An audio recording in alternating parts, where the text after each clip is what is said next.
questo punto facciamo la posta di Mirella.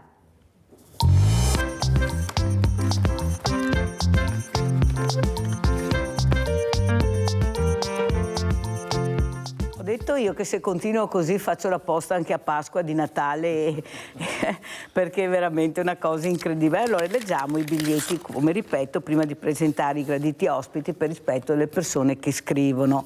Sono le persone che arrivano al Banco Solidale. Ancora grazie per tutto l'aiuto che ci date. Buon Natale a Mirella e a tutto il suo staff. Ne leggiamo un altro, leggiamo questo, che è un altro biglietto di auguri. Faccio i miei complimenti allo staff, grazie al vostro aiuto. Ogni settimana mi alleggerite un po' dalla spesa. Un grosso augurio di buon Natale.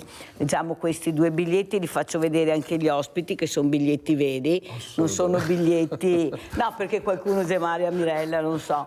Però, prima di presentare gli ospiti, vorrei leggere anche questi biglietti che hanno scritto i ragazzi dell'Istituto Sansovino di Oderzo, che sono andati ad Auschwitz, questi ragazzi che parlano poco, ma io gli ho chiesto di darmi dei pensierini che non riuscivano tutti a parlare, e loro hanno scritto queste parole che leggo quasi tutte le mattine consentendo il tempo, perché ne ho sempre poco.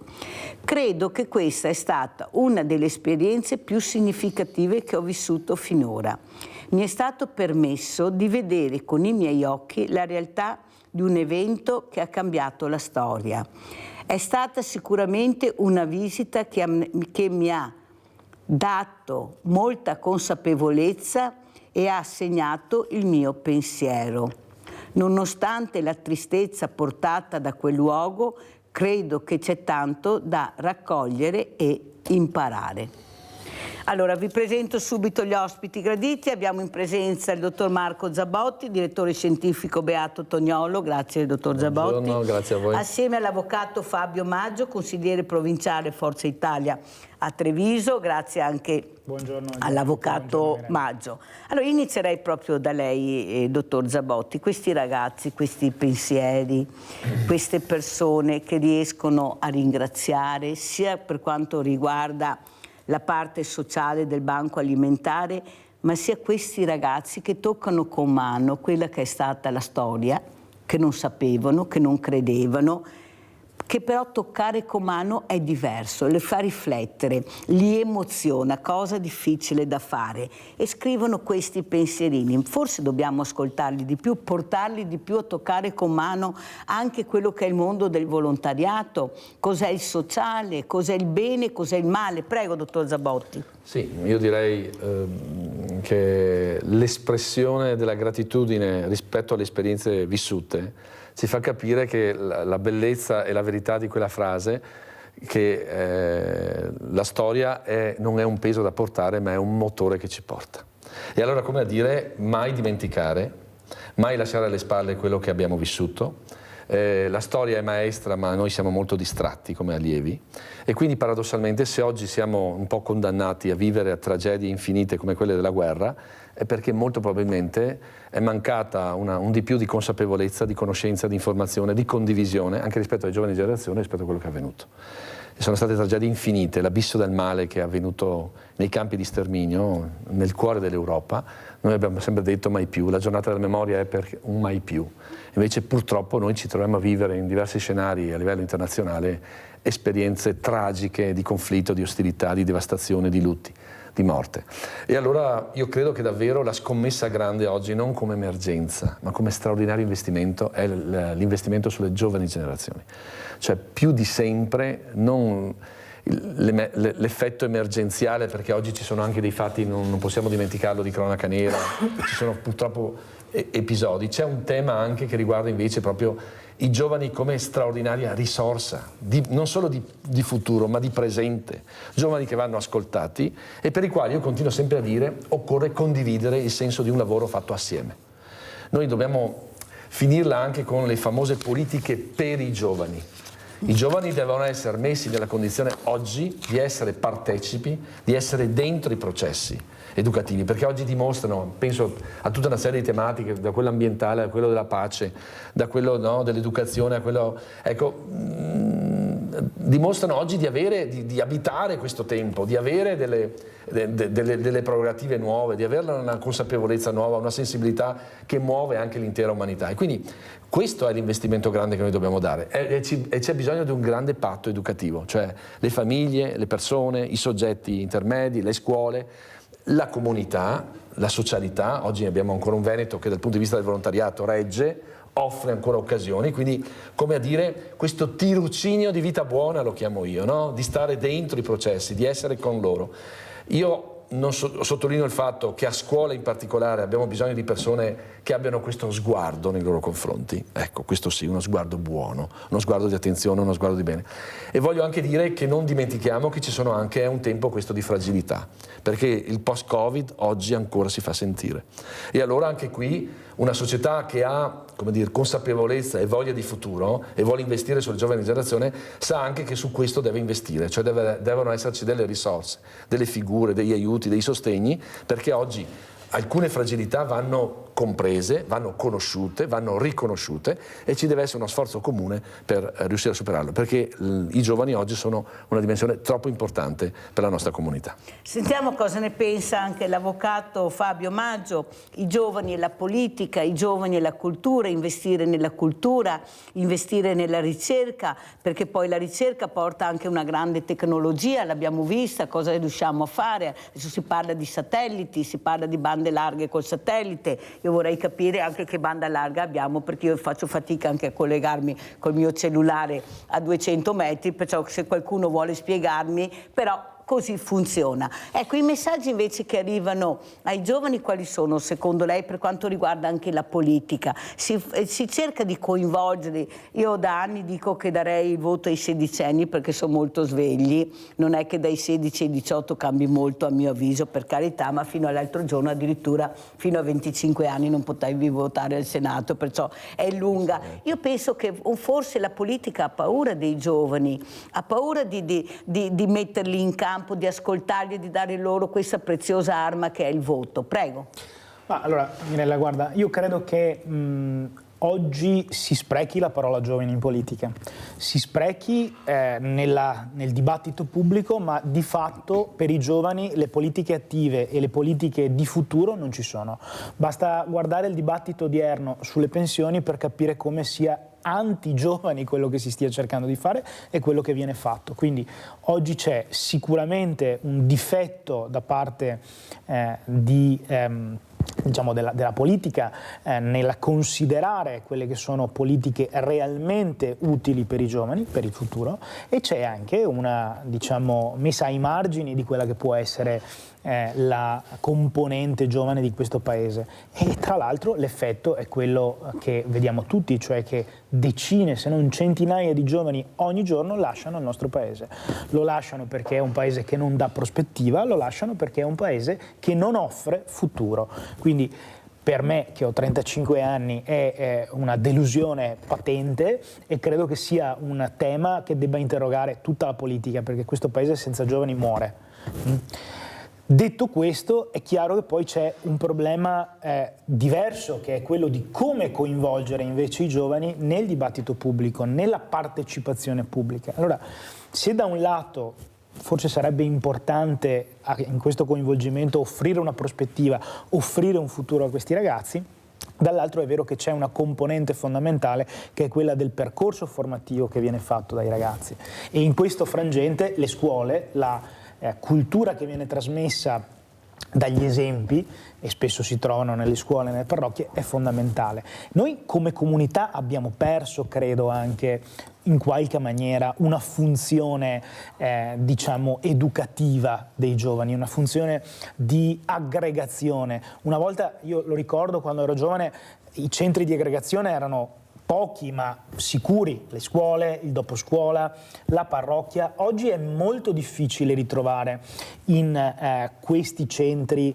ancora tanti ragazzi. Le parrocchie svolgono un ruolo fondamentale ancora oggi, ma sempre di più i giovani sono altrove, sono diciamo attratti da altre costellazioni e in questo io credo si debba tutti fare uno sforzo, perché le generazioni che vengono avanti adesso sono le generazioni che crescono completamente digitali. La mia è l'ultima generazione che è cresciuta tra il digitale e l'analogico. Oggi invece le generazioni sono iperconnesse, quindi hanno stimoli, hanno capacità paradossalmente di informarsi molto più ampie, eppure sono la generazione meno informata, meno partecipante. Allora c'è qualcosa che non funziona nel modello di società che stiamo costruendo, e credo che questo la politica lo debba analizzare, lo debba riflettere, lo debba risolvere con interventi che devono essere rapidi, perché diversamente i fenomeni che vediamo oggi sono e discendono anche da una mancanza di governare certi fenomeni. È vero, avvocato, però è anche vero che nonostante sembra che quasi tutti i ragazzi con questi social risolvino i loro problemi, quando hanno bisogno chiamano i genitori, chiamano la famiglia. Non a caso io ho fatto un test a questi ragazzi di questi istituti che ho avuto ospiti e ho chiesto loro i primi 3 posti cosa mettono. E il primo posto hanno messo la famiglia, il secondo posto hanno messo la scuola e al terzo posto hanno messo l'amicizia. Molti pensavano che chiedessero chissà cosa, quali strumenti, quali cose impensabili, sono rimasti tutti di stucco, ma come? Eppure non si conoscevano tra di loro, non si erano parlati tra di loro, non sapevano cosa chiedeva Mirella, e questo è stato il risultato. Perciò vuol dire che se tu li gratti, vai a fondo, i valori ci sono. Il problema è che si sono chiusi a noce, questo guscio molto duro, molto forte, perché sanno di non essere ascoltati. Non tutti hanno la fortuna di avere una famiglia che li ascolta, di avere dei genitori che sanno fare i genitori con i no e con i sì. Molti non hanno la fortuna di essere su una scuola dove ci sono degli insegnanti molto sensibili che sentono il problema che hanno. E io non devo essere fortunato, dottor Zabotti, io devo avere quello che mi aspetta di diritto, conoscere, imparare, sapere, ecco, ed essere ascoltato, perché l'ascolto intriga, fa capire chi hai di fronte. Prego, dottor Zabotti. Sì, lo ripeto, condivido assolutamente. Quando ho parlato prima di uno sguardo, è proprio un'idea di formazione, cioè è giusto nel contesto poi formativo, educativo, la scuola, c'è tutta la dimensione dell'acquisizione delle competenze, delle nozioni, l'acquisizione delle dinamiche anche poi in vista di un percorso professionale, ma c'è più che mai l'esigenza oggi che questa persona che hai davanti, queste persone che hai davanti siano, come dire, sollecitate, l'educere, no? Il tirare fuori da loro, no? Questa bellezza, questo stupore, questa creatività che hanno, questo ingegno. Poi ricordiamo sempre che noi li abbiamo anche, come dire, un po' ingabbiati dentro la dinamica scolastica, quando i grandi geni della cultura, dell'arte italiana si sono, come dire, no? Espressi all'età dei 16, dei 17 anni, dei 15 anni. Quindi noi dobbiamo veramente questa idea della creatività, questa idea del talento, dell'ingegno, di tutto quello che è dentro le loro, come dire, proprietà intellettuali. Ma più che altro e in più e insieme dobbiamo proprio stimolare questa idea di questa formazione, questa persona, questa vita in pienezza. Noi parliamo sempre di prevenzione, no? Cioè dobbiamo far crescere dei giovani in modo tale che siano prevenuti dai fenomeni no negativi. Invece l'idea, secondo me, che deve passare nella scuola più che mai, grazie a questi insegnanti, non devono essere solo degli episodi o dei singoli, ma deve esserci una scuola alleata in questo senso, che fa capire che c'è una vita e va tutta, come dire, che è una straordinaria opportunità. Qualcuno usa l'albero delle buone relazioni e dice: fai di te, come citava Giovanni Paolo II, fai di te la tua vita un capolavoro. Cioè ci deve essere un entusiasmo formativo, c'è una voglia di far capire ai giovani che la vita è una straordinaria opportunità, è una bellissima scommessa, e su questo ci deve essere, come dire, un'apertura piena, ecco, entusiasta. Se oggi c'è questo riflusso, questa fatica, questo chiudersi, questo fenomeno di questi ragazzi che non escono più dalla camera, no? I chicomori, allora vuol dire che c'è qualcosa che noi dobbiamo riprendere in mano, una connessione vera, non solo quella digitale, ma umana, le relazioni, i colloqui, i dialoghi, la compartecipazione, il coinvolgere. Io vengo anche dall'esperienza vicepresidente della Valle di Piave, abbiamo fatto una festa, 250 atleti con le loro famiglie e 500 e passa persone. Che cosa ci hanno detto? Evviva questi ambienti lo sport è uno di quelli che in qualche modo oggi si affianca, ma a volte sostituisce alcune dinamiche del passato, questi ambienti in cui i nostri figli vengono per lo sport, ma vengono anche perché hanno capito che c'è una visione, che c'è un progetto formativo. Allora apriamo il centralino, se no Rinaldo va a bersi il caffè. Rinaldo, vai, ciao! Ciao Mirella e buongiorno ai tuoi ospiti. Buongiorno. È il discorso dei giovani, ed è sempre quello. I giovani sono il futuro del mondo, e io so benissimo. E sono i giovani che là sempre cambiare il periodo. Però bisogna che vediamo il tempo di imparare, di infarinarsi, non assillarli, i giovani così, i giovani qua. I giovani sanno già cosa gli ha in testa. Ma come i giovani che sono sempre stati da ogni epoca, e ne stai ogni giovane che porta avanti il mondo. Adesso facciamo discorsi dell'intelligenza artificiale, di queste, ma che poi il cuore soprattutto, il cuore ti fa andare avanti. No, una volta non abbiamo buoni fa doppio cosa che faceva, e abbiamo costruito imperi, le fabbriche, abbiamo costruito un Veneto, abbiamo costruito un Veneto efficiente, lavorativo, abbiamo fatto portare avanti il progresso.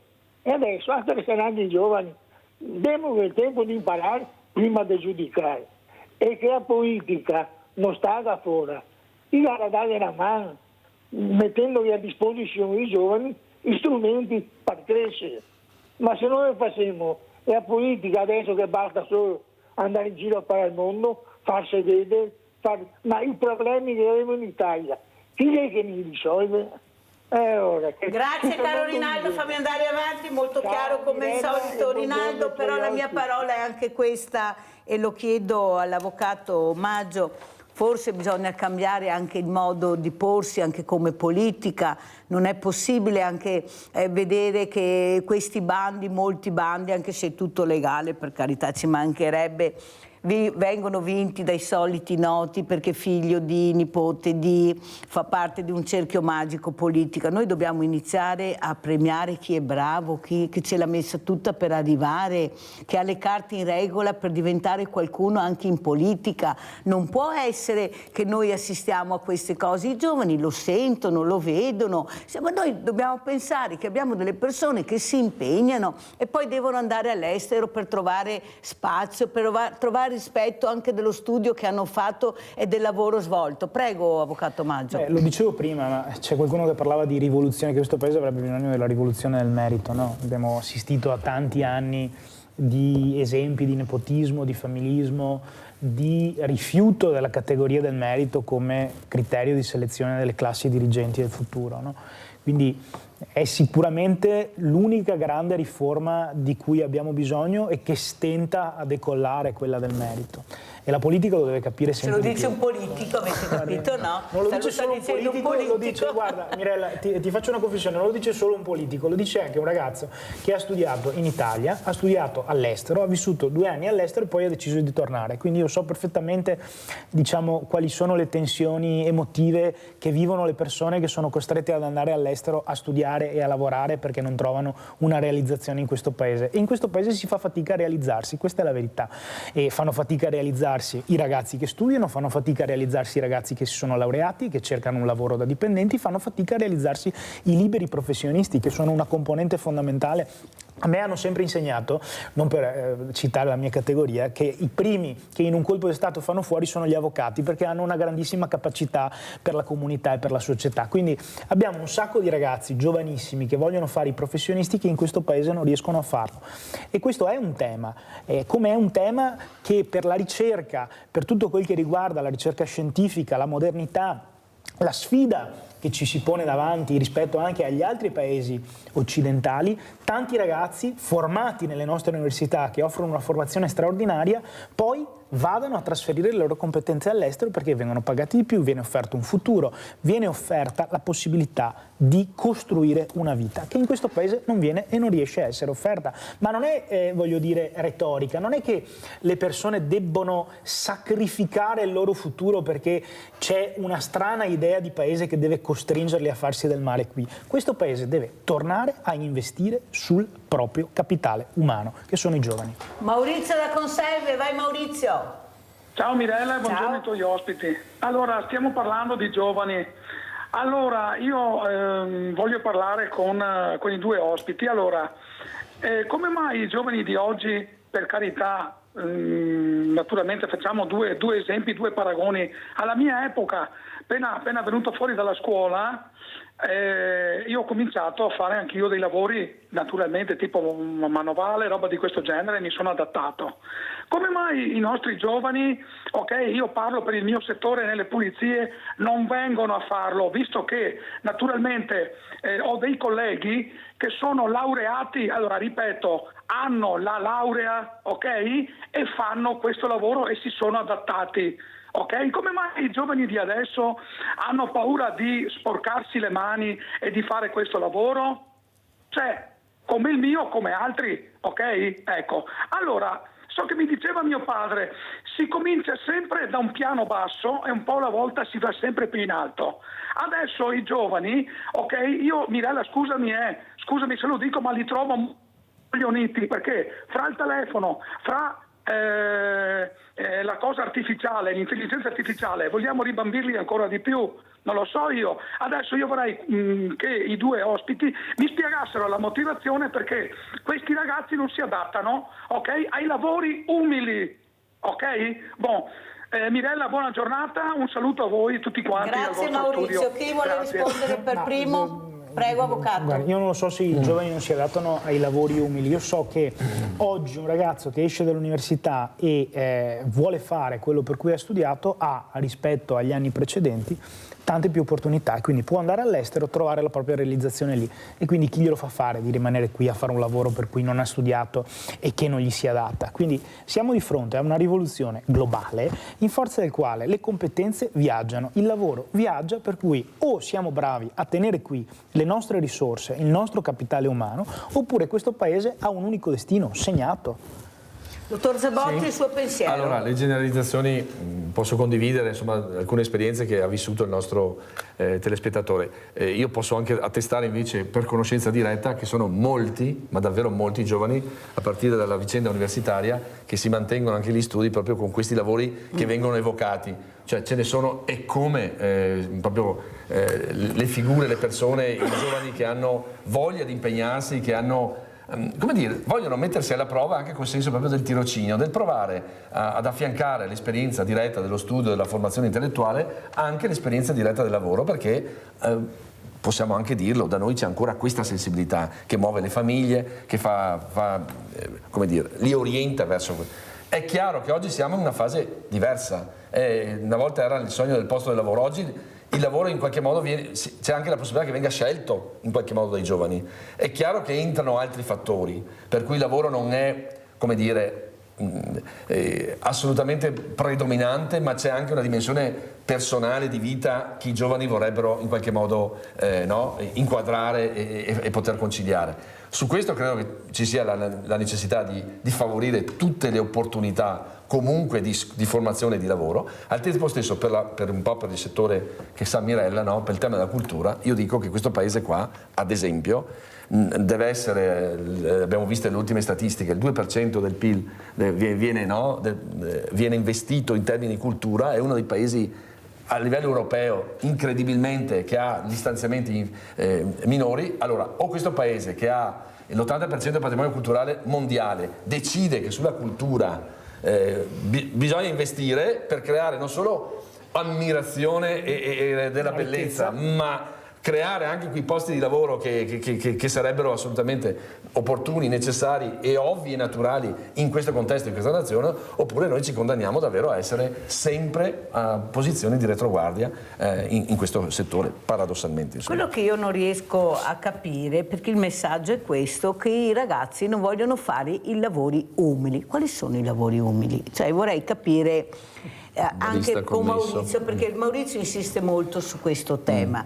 Allora bisogna capire che possibilità diamo. Io non penso che un ragazzo per forza deve pulire i gabinetti, raccogliere i pomodori, fare quei lavori anche di cameriere per trovare uno sbocco nella sua vita. Io sono dell'idea che Il mondo è cambiato, tanto è vero che prima parlavo di satelliti, parlavo di banda larga, parliamo di intelligenza artificiale, che forse i percorsi sono altri da iniziare da piccoli, che è, come dice il dottor Zabotti, puntare sulla cultura.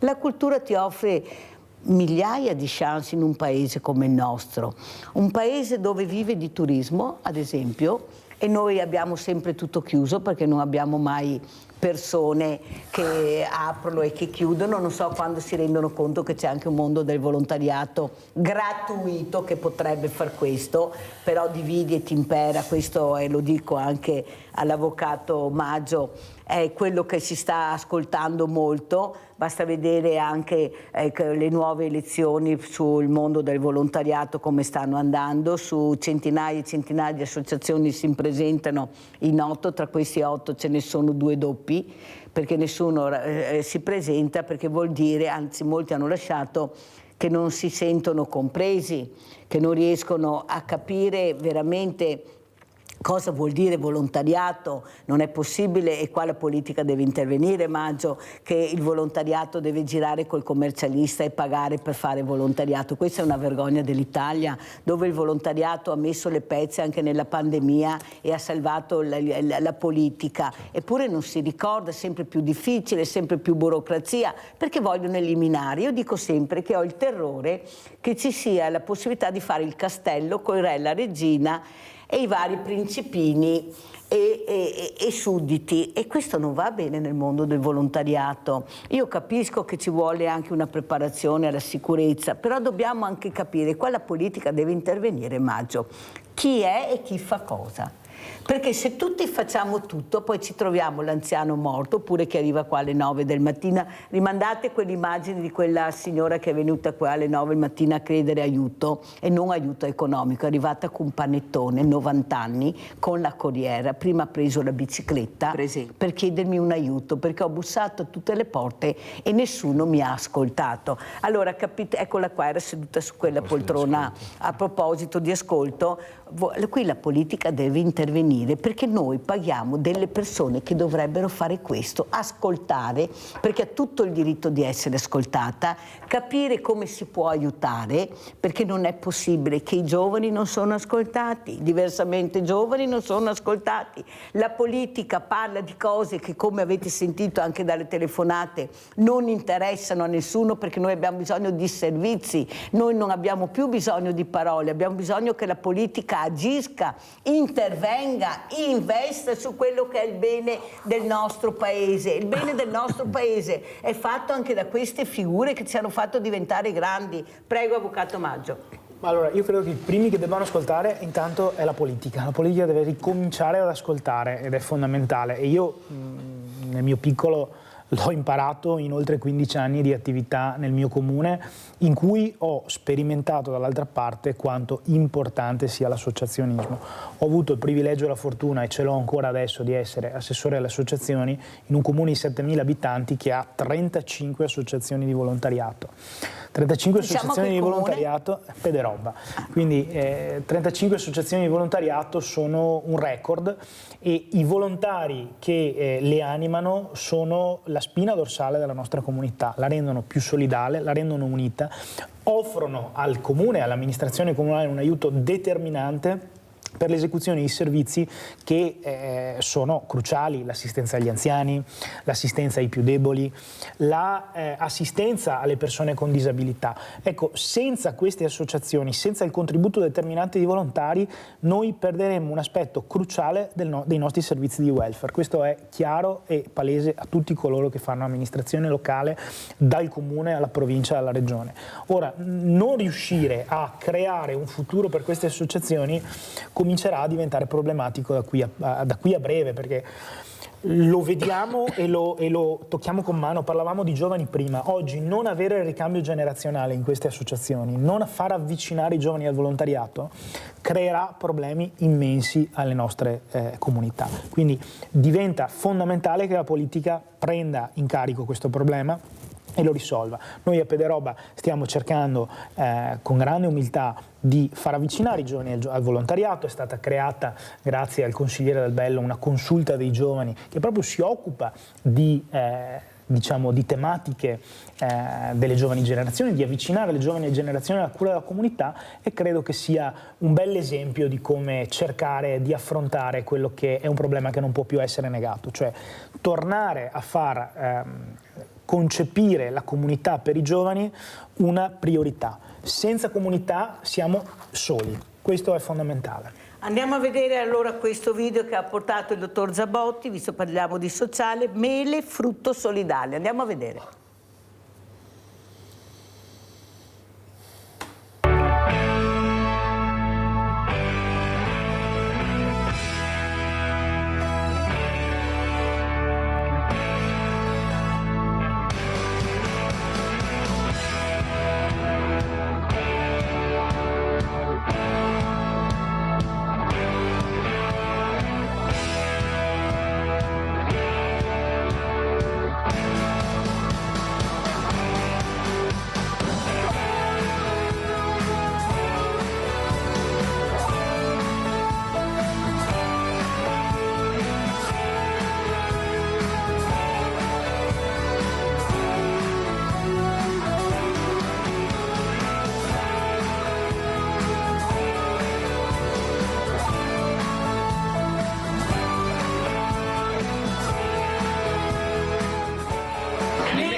Commentiamo? Sì.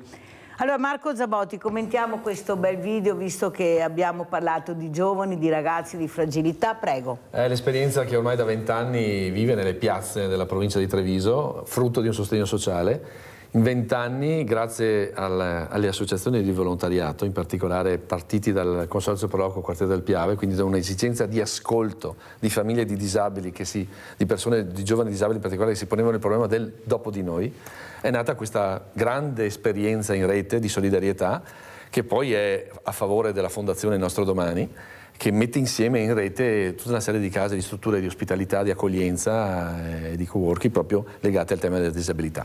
È un qualcosa di speciale della provincia di Treviso, muove da un cuore appassionato di bene, proprio attento alle dinamiche della fragilità.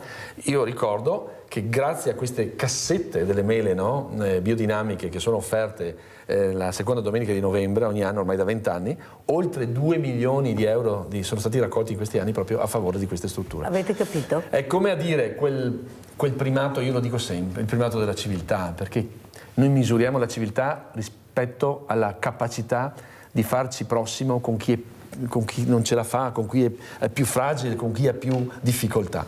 E in questo vedo, ecco, l'esperienza di cuori appassionati, di grandi buone volontà che si sono messi in rete. Ricordo Don Fernando Pavanello, questa figura straordinaria di sacerdote, esattamente, io l'ho conosciuto. E oggi questa fondazione, ma soprattutto questa rete. Noi li abbiamo premiati. Quest'anno il premio Giuseppe Toniolo è andato a Roberto Franceschetti, che non a caso è stato l'ideatore, insieme a Udino Buso, insieme ad altre persone. Oggi è bravissima Maria Elena Filippi, che coordina questa iniziativa. Siamo stati in provincia di Treviso proprio a presentare quest'anno questa iniziativa insieme al presidente Marcon. Abbiamo proprio dato il premio, ecco qua, il premio Giuseppe Toniolo a Roberto Franceschetti, perché abbiamo ritenuto che questo fosse davvero il segnale. Queste persone che hanno avuto l'intuizione e da anni lavorano in maniera totalmente disinteressata a favore di queste esperienze importanti, vitalissime della nostra provincia. Allora andiamo a vedere proprio questo video del premio Toniolo 2024, perché è uno dei premi più importanti che abbiamo da noi. È veramente un premio solidale, anche bisogna dirlo, sì, perché basta dire Beato Toniolo, si dice tutto. Nasce con quella importante suggestione, noi esatto, tentiamo di... Andiamo a vedere. Il problema grande è che la partecipazione lo pensiamo come un imperativo categorico, partecipa come qualcosa di angosciante, mentre invece io ho sperimentato che la partecipazione nasce da una gratitudine, nasce da ho ricevuto tanto e voglio dare tanto, sono stato tanto amato che non posso fare a meno di ridare tutto quello che ho ricevuto. Da lì scaturisce la partecipazione. Troppe volte la raccontiamo come un impegno, come un imperativo, partecipa come un obbligo. Non è così. Allora dobbiamo fare memoria a tutto quello che abbiamo ricevuto, perché automaticamente, se riusciamo a fare memoria di questo, poi viene spontaneo, perché poi alla fine il senso del cristiano è dare la vita, e partecipare è dare la vita anche in ambito politico. È stata una soddisfazione riceve questo premio. Lì un premio però va diviso con tutti i collaboratori, in principal modo con Maria Elena, che è un po' il braccio destro da 24 anni. Questo è E anche la squadra di tutti i ragazzi che hanno cominciato a collaborare con noi adesso. Per noi di Adistese è un piacere aver ricevuto questo premio dedicato a Toniolo. Da anni, dal 2009, ci impegniamo a dare ai giovani, anche senza particolari talenti ma con la passione per le cose da fare, la possibilità di salire su un palcoscenico per mettere in scena i nostri musical. Dal 2009 ad oggi abbiamo 9 spettacoli a cartellone e da qualche anno abbiamo un ramo della nostra associazione dedicata ai più piccoli, quindi ai ragazzi e alle ragazze fino ai 13 anni, a cui facciamo delle attività propedeutiche al musical, volte appunto da dare in scena con uno spettacolo interamente fatto da loro. I nostri prossimi appuntamenti sono il 16 novembre all'Auditorium Toniolo di Conegliano con Speriamo che sia femmina, un musical inedito scritto da noi, mentre per il 2025 l'11 gennaio saremo al Teatro da Ponte con il nostro nuovo musical A piedi scalzi. Come Istituto Beato Toniolo sono molto lieti di questa serata, che è la 9ª edizione del premio Giuseppe Toniolo. Il tema di fondo, la costruzione dal basso del bene comune, e abbiamo oggi incontrato storie, volti, esperienze di questo nostro territorio ma anche di livello nazionale, che hanno portato ancora una volta Pieve di Soligo al centro dell'attenzione e ci hanno ricordato e messo in evidenza come la vicenda del Beato Toniolo oggi voglia dire esperienze profonde, motivate, di attenzione, di costruzione, di realizzazione del bene comune, bene di tutti e di ciascuno. In questo senso oggi è stata una serata che ha visto il convergere di tantissime persone per dire ancora una volta che attorno alla figura del Toniolo c'è la volontà di costruire un'idea più grande di bene comune. Da sempre l'amministrazione comunale di Pieve di Soligo sostiene l'Istituto Beato Toniolo e il premio Giuseppe Toniolo, e anche quest'anno ha voluto partecipare attivamente con il premio della sezione giovani. Ormai sono 9 anni che collaboriamo per l'edizione del premio Beato Toniolo e lo facciamo davvero volentieri, perché la collaborazione con l'associazione Beato Toniolo rappresenta un valore aggiunto per la nostra comunità.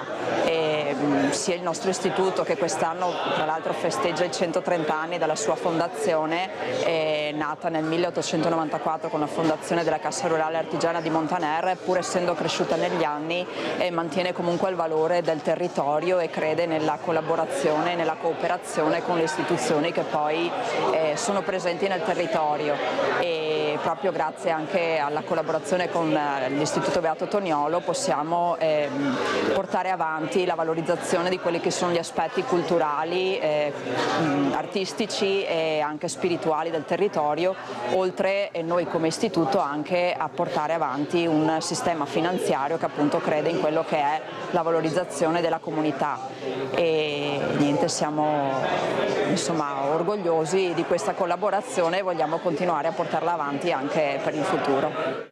Allora, prima di andare in pubblicità volevo chiedere queste cose a questi due graditi ospiti. Io non credo che non ci sono i giovani nel mondo del volontariato. Il problema è che non li vediamo perché non li conosciamo, non ci conosciamo neppure tra di noi. Le associazioni di volontariato non si conoscono. Io vedo invece i giovani che ci sono, però la gente non li vede, non sa. Le associazioni non sanno che all'interno di molte associazioni ci sono invece anche i giovani. Ecco, è possibile creare un qualcosa per fare finalmente e vedere chi sono questi giovani, dove sono, le associazioni che hanno la fortuna di averli, fare una cosa veramente importante per la comunità, perché finché andiamo una volta all'anno nelle piazze con 5 gazebo, 6 gazebo, se ci sono, metti anche 20 gazebo, rispetto al numero di associazioni di volontariato, anche con i giovani che abbiamo, noi non andremo da nessuna parte. Qui la politica deve aiutare il mondo del volontariato, quello che ha piacere di fare, di creare, di coinvolgere per la comunità. Maggio. Ma credo sia cruciale, ripeto, non sempre per fare gli esempi del comune che amministriamo noi, ma a Pederoba la parte dedicata del nostro bilancio alle associazioni è una componente fondamentale. Noi ogni anno sosteniamo fattivamente il volontariato proprio perché è utile alla comunità, è utile alle strutture che offrono servizi pubblici. Quindi io credo che sia ancora una volta fondamentale richiamare l'attenzione della politica non solo locale, che forse è quella più attenta al volontariato. I comuni sanno perfettamente e conoscono qual è il valore delle associazioni di volontariato, ma di quella politica che è riuscita a partorire una riforma che è tragica, la dicevi, ne raccontavi tu prima, che è quella del terzo settore, che ha ingessato integralmente e rischia di ingessare veramente l'opera fondamentale di tante associazioni con burocrazia inutile. E credo che oggi i rappresentanti del nostro territorio a Roma debbano mettere mano a quella riforma, se non per stralciarla del tutto, per modificarla pesantemente, perché oggi le associazioni di volontariato rischiano davvero di essere frenate nella loro attività da una riforma ingiusta. Devo assolutamente andare in pubblicità.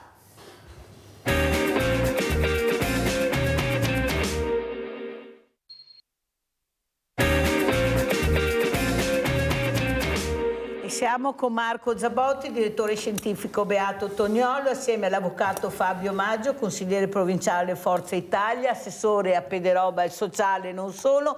Allora, so che lei, dottor Zabotti, voleva aggiungere qualcosa a quello che avevamo detto prima. Prego. Aggiungo, condivido assolutamente quello che diceva l'avvocato Maggio, cioè rispetto alla politica, che da un lato non solo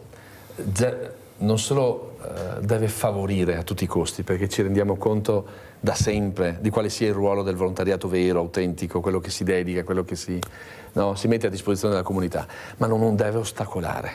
Secondo me prima di tutto deve fare questo, non deve ostacolare il percorso. Cioè nel momento in cui riconosci conosci prima e riconosci dopo il valore di queste esperienze, allora devi mettere nell'ottica e devi favorirle a tutti i costi e non ostacolarle. L'altra cosa che riguarda il volontariato, un'assunzione nuova e forte di consapevolezza. Noi abbiamo bisogno di una storytelling, le invochiamo per tutto, abbiamo bisogno di una narrazione nuova del volontariato, cioè che si assuma fino in fondo la forza, la vitalità, il valore di quello che ha, quello che mette in campo e che riesca a comunicarlo, perché giustamente né all'interno del mondo del volontariato né fuori riusciamo ad avere sufficiente consapevolezza dell'importanza di queste esperienze, che sono decisive, che sono, come dire, i terminali autentici, sono, come dire, i gangli vitali della nostra comunità. Ancora noi reggiamo, perché al di là della fatica del cambio generazionale c'è ancora un quadro di generazioni che reggono su questo, si dedicano, si prodigano, hanno questa sensibilità, si mettono a disposizione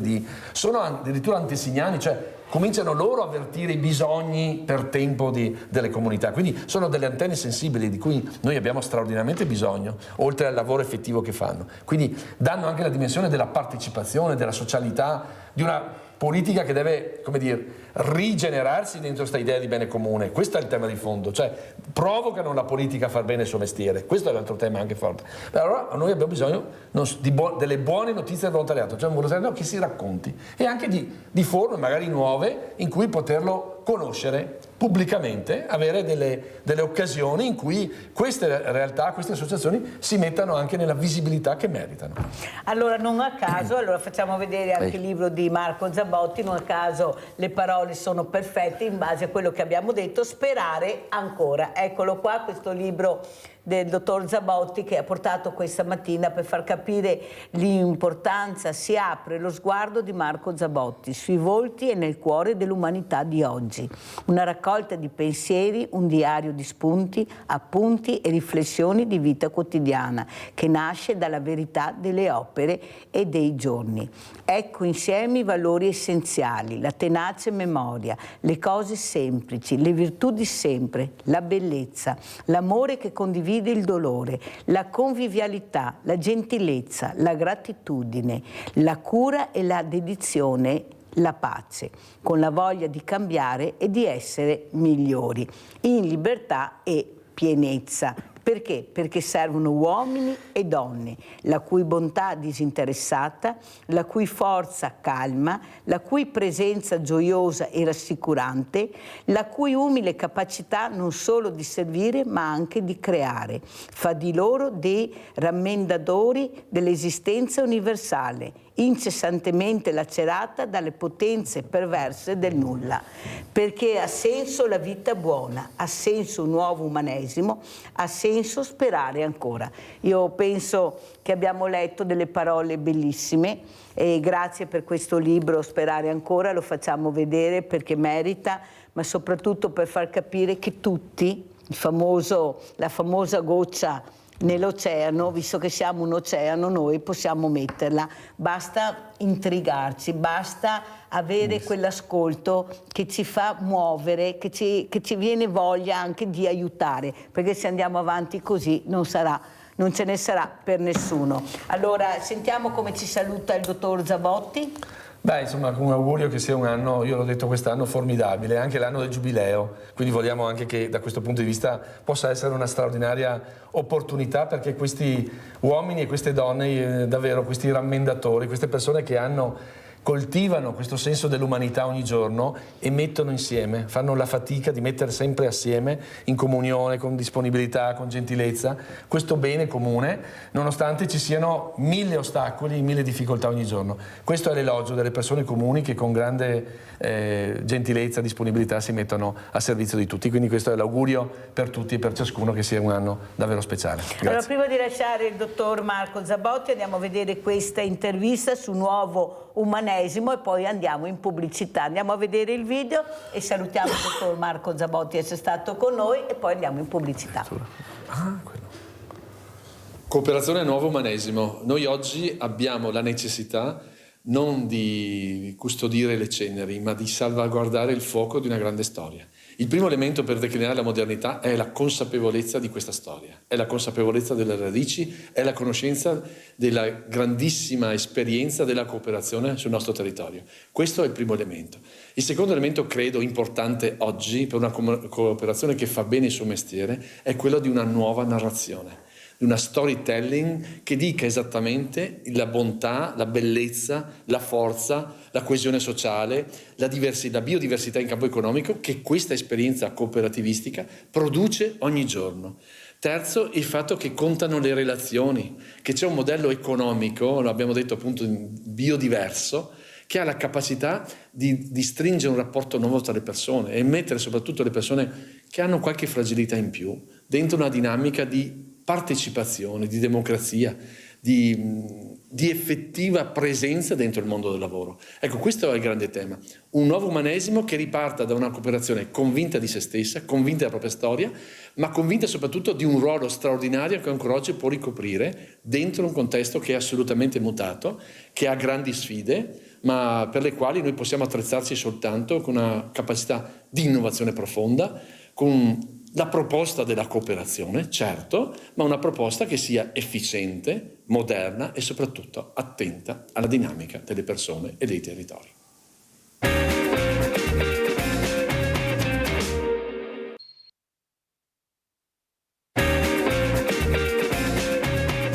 Allora vediamo anche prima di presentare gli ospiti questo servizio che è un servizio importante per far capire Forza Italia in regione, poi presento gli ospiti.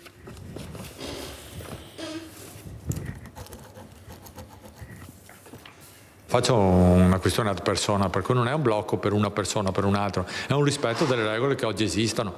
Ripeto, esistono anche per me, io non ho mai fatto una questione di terzo mandato per i sindaci perché ritengo che i sindaci debbano rispettare le regole come tutti coloro che hanno un ruolo pubblico. Se poi si deciderà a livello nazionale di fare altri mandati ne prenderò atto. In questo momento penso di svolgere fino all'ultimo giorno al meglio il mio mandato e poi vedrò cosa fare. 2 mandati bastano e avanzano sia per i sindaci di comuni al di sopra dei 15.000 10.000 abitanti sia per i presidenti di regione. Vale insomma per Conegliano così come per Palazzo Balbi. Fabio Chies parla nella duplice veste di primo cittadino del secondo comune più popoloso della Marca e coordinatore trevigiano di Forza Italia, terza gamba di una coalizione, quella del centrodestra, che proprio in Veneto potrebbe implodere in vista delle regionali sempre più probabili per l'autunno. La Lega infatti è tentata dalla corsa in solitaria e le parole della Premier Giorgia Meloni pronunciate in conferenza stampa giovedì sull'opzione Fratelli d'Italia da considerare per il Veneto sono state interpretate dai più come una blindatura del prossimo candidato governatore. Gli azzurri riavvolgono il nastro e tornano alla fine dell'era Galan. Ricordo che all'epoca, quando venne scelto di candidare Luca Zaia, la scelta venne fatta da Berlusconi a Roma, per cui non venne fatta sicuramente sul territorio. Oggi magari la gente dimentica, ma ricordo che anche noi di Forza Italia all'epoca, quando si decise di far passare il Veneto da una guida forzista a una guida leghista, ce ne facemmo una ragione, anche se ritenevamo magari che la scelta non fosse la più corretta per il territorio, però all'epoca la fece il nostro leader insieme agli altri leader nazionali e accettammo di buon grado la scelta. La ruota gira soprattutto in politica, sembra il concetto che si aggiunge alle parole del vice premier Antonio Tajani proprio sul terzo mandato. In democrazia è bene che chi governa per 10 anni non si trasformi in padrone assoluto, ma possa lasciare il passo a un altro della propria coalizione. La dichiarazione lapidaria del forzista, un messaggio tutt'altro che criptico. Saluto anche Giovanni Ministeri, sindaco di Cimadolmo Lega, grazie sindaco di essere qui con noi. Saluto anche Gianni De Santi, presidente Associazione Nazionale Mutilati Invalidi del Lavoro, che racconterà questi progetti anche per il 2025 molto importanti per capire le fragilità e soprattutto supportare questi invalidi del lavoro. E soprattutto ringrazio anche di essere rimasto Fabio Maggio, avvocato, consigliere provinciale Forza Italia e assessore di Forza Italia naturalmente a Pederobba con Grazie, il sindaco Mirella, che è molto importante e fa parte di questa squadra anche per il sociale. Allora, sindaco Ministeri, cosa ci dice questa guerra ormai fratricida tra Lega, Fratelli d'Italia, Forza Italia? Cosa sta succedendo a casa? Non sono questi i messaggi che vorrebbero sentire, ma soprattutto da parte dei sindaci con questa coperta cortissima che devo assolutamente aiutare la fragilità che si presenta direi tutti i giorni alle loro porte, ecco, non fa sperare niente di buono. Prego sindaco. Innanzitutto la saluto i suoi ospiti e telespettatori che ci ascoltano. Allora, noi sindaci siamo talmente all'interno di una comunità che lavoriamo che i fattori politici la politica passa in secondo luogo. Quando fai il sindaco è qualcosa di diverso. Ognuno nella politica cerca di assumere le sue posizioni per portare i suoi pensieri, per portare un certo progetto avanti. Giustamente è normale che in democrazia, quello è il sale della democrazia, ci stanno delle questioni di vedute o delle situazioni, un pochettino dei punti di forza per portare avanti le loro idee. Ci sta, l'importante è che oggi noi abbiamo una coalizione che funzioni, che questa coalizione venga mantenuta e che i problemi che nascono o che si diffondono tra i partiti, che vengono ragionati all'interno dei partiti, perché noi nelle nostre società abbiamo difficoltà che sono enormi e che rischiano di essere sottovalutati e rischiano di essere portati avanti, poi presi per mano quando ormai è troppo tardi. Grazie sindaco, e mi piace quello che ha detto, ha sentito Maggio, un sindaco moderato, un sindaco che capisce l'importanza di stare uniti, di non dividersi, di dare risposte ai cittadini, al popolo italiano. Ha bisogno di risposte, non ha bisogno di politica, ha bisogno di una politica che investa sulla famiglia, che investa sui diversamente giovani, che investa sui ragazzi, che investa anche su quel mondo produttivo che sta veramente vacillando. Prego avvocato. Aggiungerei che ha bisogno di una politica che invece che concentrarsi sul dibattito di chi, si concentri sul dibattito di fare cosa. Io credo che questo sia fondamentale, no? In questi giorni, in queste settimane, ed è normale, la dialettica politica è concentrata su chi sarà il futuro presidente della regione. Io credo che dobbiamo rapidamente concentrarci su cosa fare invece, a prescindere da chi lo farà. È cruciale. Perché? Perché ci sono esigenze fondamentali, parlavamo prima del sociale, parlavamo prima del volontariato, delle associazioni, ma anche tanti comuni oggi sperimentano una difficoltà incredibile. I comuni oggi, soprattutto quelli più piccoli, vivono difficoltà immani nella realizzazione di servizi fondamentali, nella stesso reperire dipendenti e risorse umane che possano effettivamente dare questi servizi, e dall'altra parte, lo dicevi giustamente tu, oggi iniziamo un anno che non inizia sotto i migliori auspici sotto il profilo dello sviluppo economico, quindi un sostegno forte alle nostre imprese e un sostegno forte alle nostre attività produttive. Questi sono, credo, gli architravi di un dibattito pubblico, di un dibattito politico che anche nella nostra regione deve ritrovare un po' la direzione giusta. Allora, un'altra cosa che volevo chiederle, Sindaco, un altro problema che avete è la sicurezza, non solo di questi ragazzi che hanno perso il lume della ragione, circola molta droga, lo dico io se nessuno ve lo dice, sono ragazzi che non erano così, purtroppo queste sostanze che trovano dietro l'angolo, molte sintetiche, molte si prendono anche su internet, qual è il problema? Veramente pericolosa, a bassissimo costo, gli fa fumare il cervello e poi fanno delle azioni veramente incredibili. Ma poi il problema dei furti, noi abbiamo queste bande che arrivano dall'est, perché questa è la verità, abbiamo sentito anche ieri, avete sentito quella signora, poi vedremo anche il servizio, che sono riusciti a catturarli 2 rumeni, ma sono già liberi ed erano in casa sua. Sindaco, cos'è che la preoccupa di più in questo momento? Questa giustizia che non arriva, queste persone che hanno paura anche all'interno delle case, molti puntati su questi barconi che arrivano, io lo dico quasi tutte le mattine, che non hanno neanche gli occhi da piangere, e poi abbiamo le bande dell'est che arrivano con i mitra e nessuno dice niente, perché questi ti sparano in bocca e la paura è grande, ecco, e bisogna intervenire. Prego, Sindaco.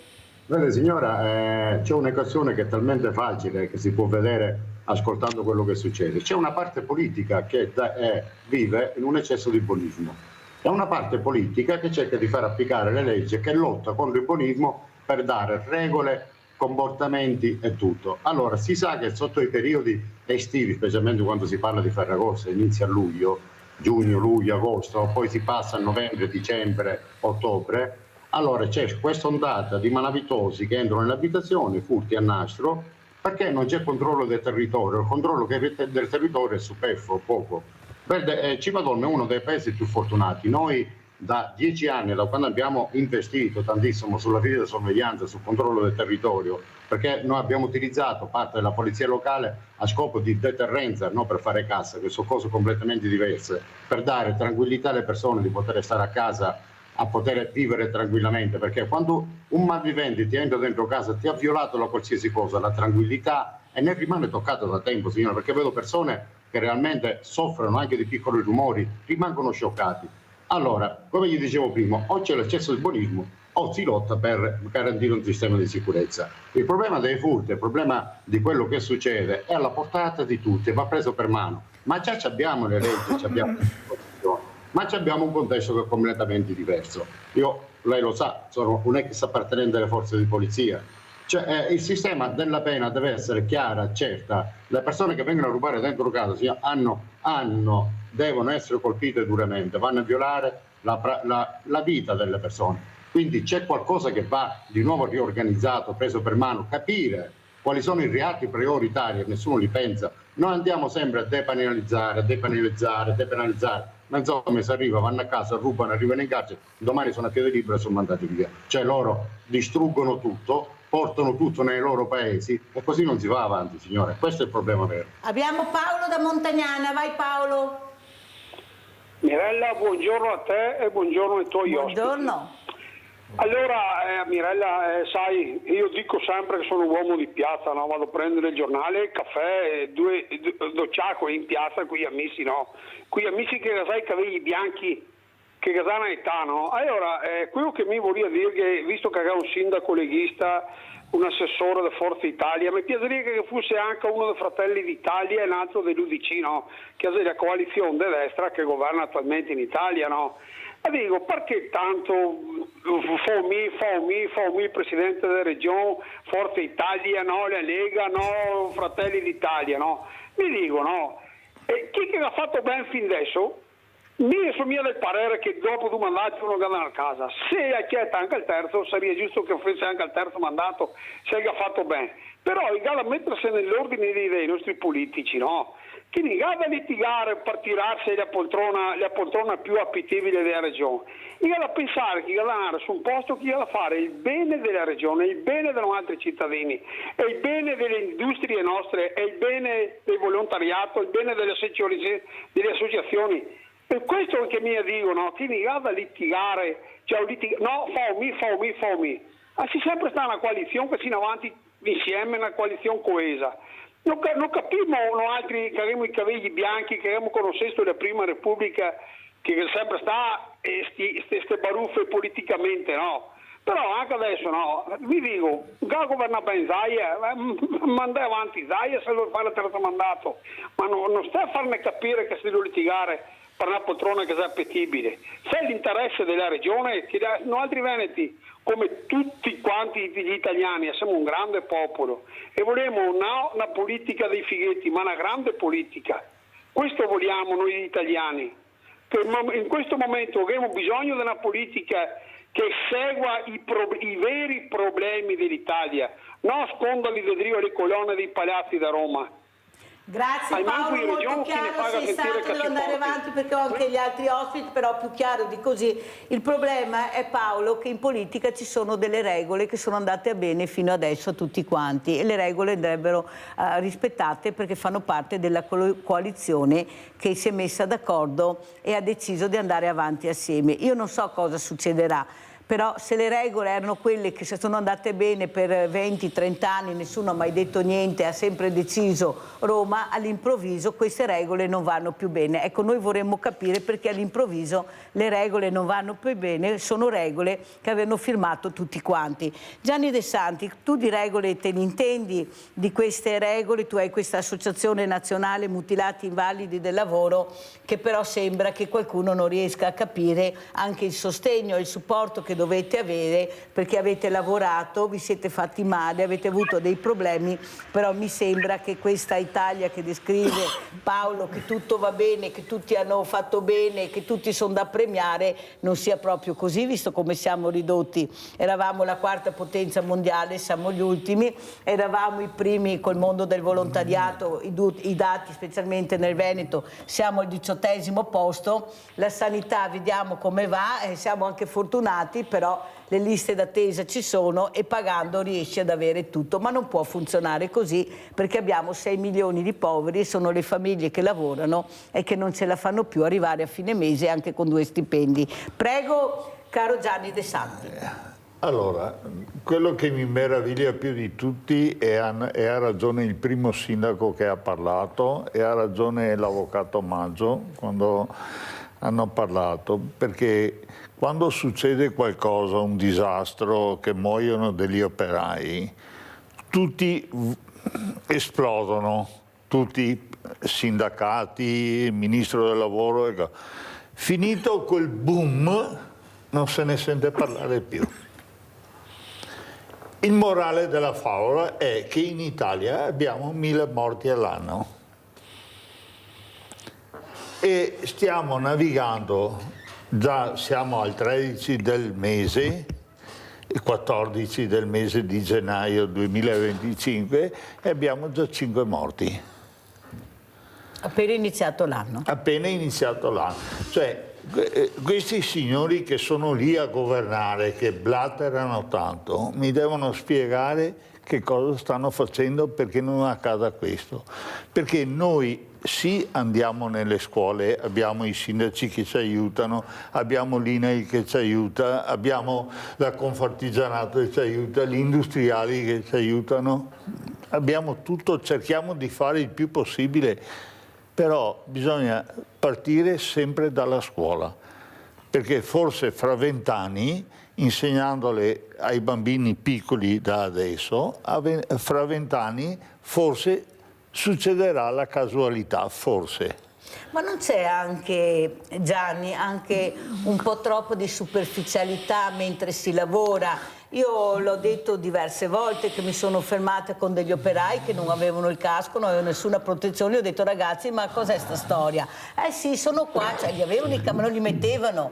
Cioè le protezioni devono essere messe, c'è qualcuno che deve controllare, tu non puoi fare quello che vuoi quando lavori. È il discorso che è uscito ieri al processo Battistetti. È il discorso di ieri. Cioè, questi operai, quando hanno fatto il corso, si devono applicare, c'è un responsabile, ok? Quando questo sale sull'impalcatura e non è a norma, fanno altro che multarlo. Le fanno la prima nota e cosa. Ma chi? Il responsabile della sicurezza. Ma c'è questo responsabile certo di sicurezza? Certo che c'è un responsabile della sicurezza. Le RSPP che cosa sono? Io quel giorno, non dire la verità, ho visto solo gli operai, forse sono arrivati in un momento o era da un'altra parte. Sentiamo cosa ne pensa il sindaco Ministeri, perché poi tutto cade sui sindaci, responsabili della salute dei cittadini, ci mancava solo questo, cioè non vi hanno fatto mancare niente, sindaco. Tutte legate da pelare ve le hanno date a voi, prego. Allora signora, condivido quello che ha detto il Presidente, sono d'accordo con lui. Quello che conta principalmente prima è la formazione, seconda cosa è la responsabilità, terza cosa è la cognizione che tutto quello che fa fatto di sbagliato può causare la perdita della vita o una menomazione. Ma lo Stato, da parte sua, deve puntare sicuramente e deve fare in fretta a defalcare le spese che c'è un'azienda che impiega per la formazione del personale. Come diceva, i responsabili dei cantieri sono importantissimi. I responsabili dei cantieri sono in primo luogo, hanno la responsabilità che ogni operaio, che ogni persona che va a lavorare rispetti quali sono i criteri di sicurezza.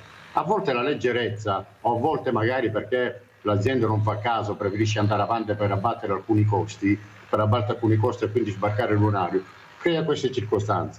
Creano persone che muoiono, creano persone che si fanno male, questo è sbagliato. Cioè la responsabilità di tutti i settori deve essere la cosa principale. Allora, non c'è, si può pure attuare un sistema, se un operaio o se uno che lavora in fabbrica o comunque lavoro sia, c'è un responsabile deve essere proprio il responsabile, la parola che lo dice. Al limite, se succede un fatto che sia colposo, doloso, si chiude l'azienda per un mese, vede che poi le cose si aggiustano da solo, poi c'è l'autocontrollo e la responsabilità. Perché è vero, succede un fatto e tutti rimaniamo scioccati, ma dopo 3 giorni, signore, nessuno lo pensa più. E poi la persona che è deceduta per incuranza o per negligenza o perché non c'è un meccanismo capace di tutelarlo, bisogna andare a parlare con le famiglie in quella situazione poi si trovano, abbandonate, da sole, di trovare soluzione per arrivare a fine mese. Magari c'è un mutuo da pagare, magari c'è bambini da mandare a scuola, magari c'è un affitto da pagare. Non è facile, signora. Allora sentiamo anche come chiude, anche perché l'avvocato Maggio deve anche lasciarci. Ecco, come vuole commentare, cosa vuole dire prima di lasciarci, avvocato? Ma io credo che il tema della sicurezza sul lavoro sia sotto gli occhi di tutti come debba essere una rinnovata priorità per quest'anno, per il legislatore nazionale, ma anche per tutti coloro che hanno una responsabilità nell'ambito di questo settore. Diciamo, i numeri che venivano citati prima sono numeri che ancora oggi non rendono ragione di un paese civile, e credo che sia fondamentale, se gli strumenti normativi non sono adeguati, metterci ancora a mano, ma soprattutto io credo che più che le norme serva una grande opera di consapevolezza nei confronti soprattutto dei settori più a rischio, e l'edilizia è uno di questi, al fine proprio di preservare il valore del lavoro e quello della vita umana. Allora, consigliere, adesso la chiamo consigliere di Forza Italia, prima di lasciarci, cosa vuole dire al sindaco Ministeri, Lega, così concilianti, facciamo uniti, non dividiamoci? Mi sembra che abbia aperto molto bene il sindaco Ministeri, esperto anche in comunicazione, perché la comunicazione è fondamentale fondamentale in questo percorso molto delicato che sta facendo la politica. È sicuramente più esperto in comunicazione di me il sindaco che saluto e a cui auguro buon lavoro. Grazie. Perché a tutti i nostri sindaci va augurato buon lavoro per la grande responsabilità e il grande impegno che mettono. Ma io credo che il centrodestra, come sempre, troverà il modo di rimanere unito, soprattutto perché partiamo da un ottimo presupposto che sono oltre 20 anni di buon governo in Veneto, e quindi io credo che questa sia una premessa fondamentale. Dopodiché, dicevi prima giustamente tu, ci sono delle regole, sono regole costituzionali, non le abbiamo scritte noi, sono fortunatamente state scritte prima. È fondamentale, io credo, che anche si dia valore a quella che è e quella che possa essere l'alternanza. Non è mica detto che il candidato sarà di Forza Italia o di Fratelli d'Italia, potrà essere anche della Lega, come potrà essere di Forza Italia o di Fratelli d'Italia. È nel dibattito politico, nel dibattito che si è aperto, e verrà anche fatta una valutazione su tavoli che non competono né a me né al sindaco, ministeri, e probabilmente neanche propriamente in Veneto, perché i leader nazionali poi alla fine si confrontano, valutano quelle che sono le sensibilità del territorio e poi individuano un candidato. Ma credo che, ripeto, lo dicevo prima, sia fondamentale, dopo un buon governo come quello che ha espresso la Regione del Veneto, non deludere le aspettative dei veneti, e quindi credo sia fondamentale, prima di parlare di chi, parlare di cosa vogliamo per questo Veneto per i prossimi anni, perché io credo che il centrodestra abbia una missione importante, ripeto, quella di non deludere le aspettative di Veneti, di dare a questa regione un futuro, continuare a farla rimanere una delle più importanti, delle meglio amministrate regioni d'Italia. Sentiamo come saluta il sindaco ministero, l'avvocato Fabio Maggio. Sindaco, come saluta questo uomo pacato come lo è lei? A casa sentite con quanta attenzione vi stanno ascoltando, ecco, non c'è la baruffa chioggiota, ma c'è il buonsenso che deve predominare, con delle regole firmate da tutti. Prego. Guardi signore, il buonsenso è la base di tutto. Ogni persona che faccia il sindaco, che faccia il consigliere, che faccia il governatore, che faccia politica, non deve mai dimenticare che c'è un bene supremo, che sono quello delle persone, i bisogni delle persone. Quindi la dialettica, come vi dicevo prima, va bene, si discute, ma non perdiamo di mano, mettiamo la mano sul timone, cerchiamo di avere le idee chiare e cerchiamo di andare avanti proprio con il buon governo, il buon lavoro. La gente ha bisogno prima di sicurezza, tranquillità, stabilità e un attimino di felicità. A chi che va sui giornali a gridare, chi va il salotto bene, come lo chiamo io, che pensa di sapere tutto e non è tutto, gli dico solo di ascoltare quella persona che ha chiamato prima lei, che venga in piazza, che venga al bar, che venga a parlare con le persone, che vada dagli anziani, che vada alle scuole, che vada dove lui vuole ad ascoltare la gente, forse si renderà conto in che realtà viviamo. Molto chiaro, più chiaro di così non poteva essere. La ringrazio, sindaco Ministeri, per queste parole molto chiare. Consigliere, grazie a lei signora, buon lavoro, grazie. Ecco, grazie. Allora, dai, rimane con noi lei, sindaco, non va via, è Fabio Maggio che va via, non lei, sindaco. Allora salutiamo l'avvocato Fabio Maggio, andiamo a vedere sicurezza e lavoro ULSS 1 a Belluno e poi sentiamo il presidente Mirella, De Santi. E un saluto ai tuoi telespettatori. Grazie, andiamo a vedere il video. La mission dello SPISA è quella della riduzione degli infortuni e delle malattie professionali. Per la riduzione, per arrivare a questo obiettivo, non possiamo agire solamente sulla vigilanza, perché dobbiamo immaginarlo un po' uno sgabello a 3 gambe. La vigilanza è solo una delle gambe dello sgabello. E poi ci sono l'informazione più diffusa possibile ai lavoratori e agli studenti delle scuole e l'assistenza alle aziende. È un impegno a tutto tondo quello dello SPISAL, dell'ULSS Dolomiti, che alla vigilia della settimana europea per la sicurezza e la salute sul lavoro fa il punto sui dati degli infortuni in provincia di Belluno, esclusi quelli in itinere. 1558 nei primi 7 mesi del 2024, quelli denunciati equivalgono a un più 14,2% rispetto al 2023, 3 gli infortuni mortali. In crescita anche le malattie professionali, che sono 201 al 30 settembre 2024. È un impegno continuo, costante, ed è un impegno soprattutto che vuole essere di affiancamento, di accompagnamento alle imprese e ai lavoratori per garantire appunto la migliore sicurezza e salute possibile negli ambienti di lavoro. Lo Spisal di Belluno svolge il ruolo di capofila all'interno del piano mirato di prevenzione nel settore dell'agricoltura, che continua ad essere l'ambito dove si registra la maggiore incidenza di infortuni sul lavoro. Le statistiche ci dicono proprio questo, che l'agricoltura in Veneto è al primo posto per infortuni mortali. Come Veneto ci stiamo muovendo con un piano mirato di prevenzione agricoltura. Gli obiettivi del piano mirato sono stati condivisi a livello di parti sociali e parti sindacali e saranno la sicurezza del mezzo agricolo e dell'albero cardanico, gli ambienti confinati e per terzo ci sarà la sorveglianza sanitaria dei lavoratori agricoli. La prevenzione passa anche attraverso i controlli e in questi mesi massima attenzione è stata posta sui cantieri delle opere olimpiche. 7 i verbali redatti per inottemperanze alla norma relativa al pericolo di cadute dall'alto.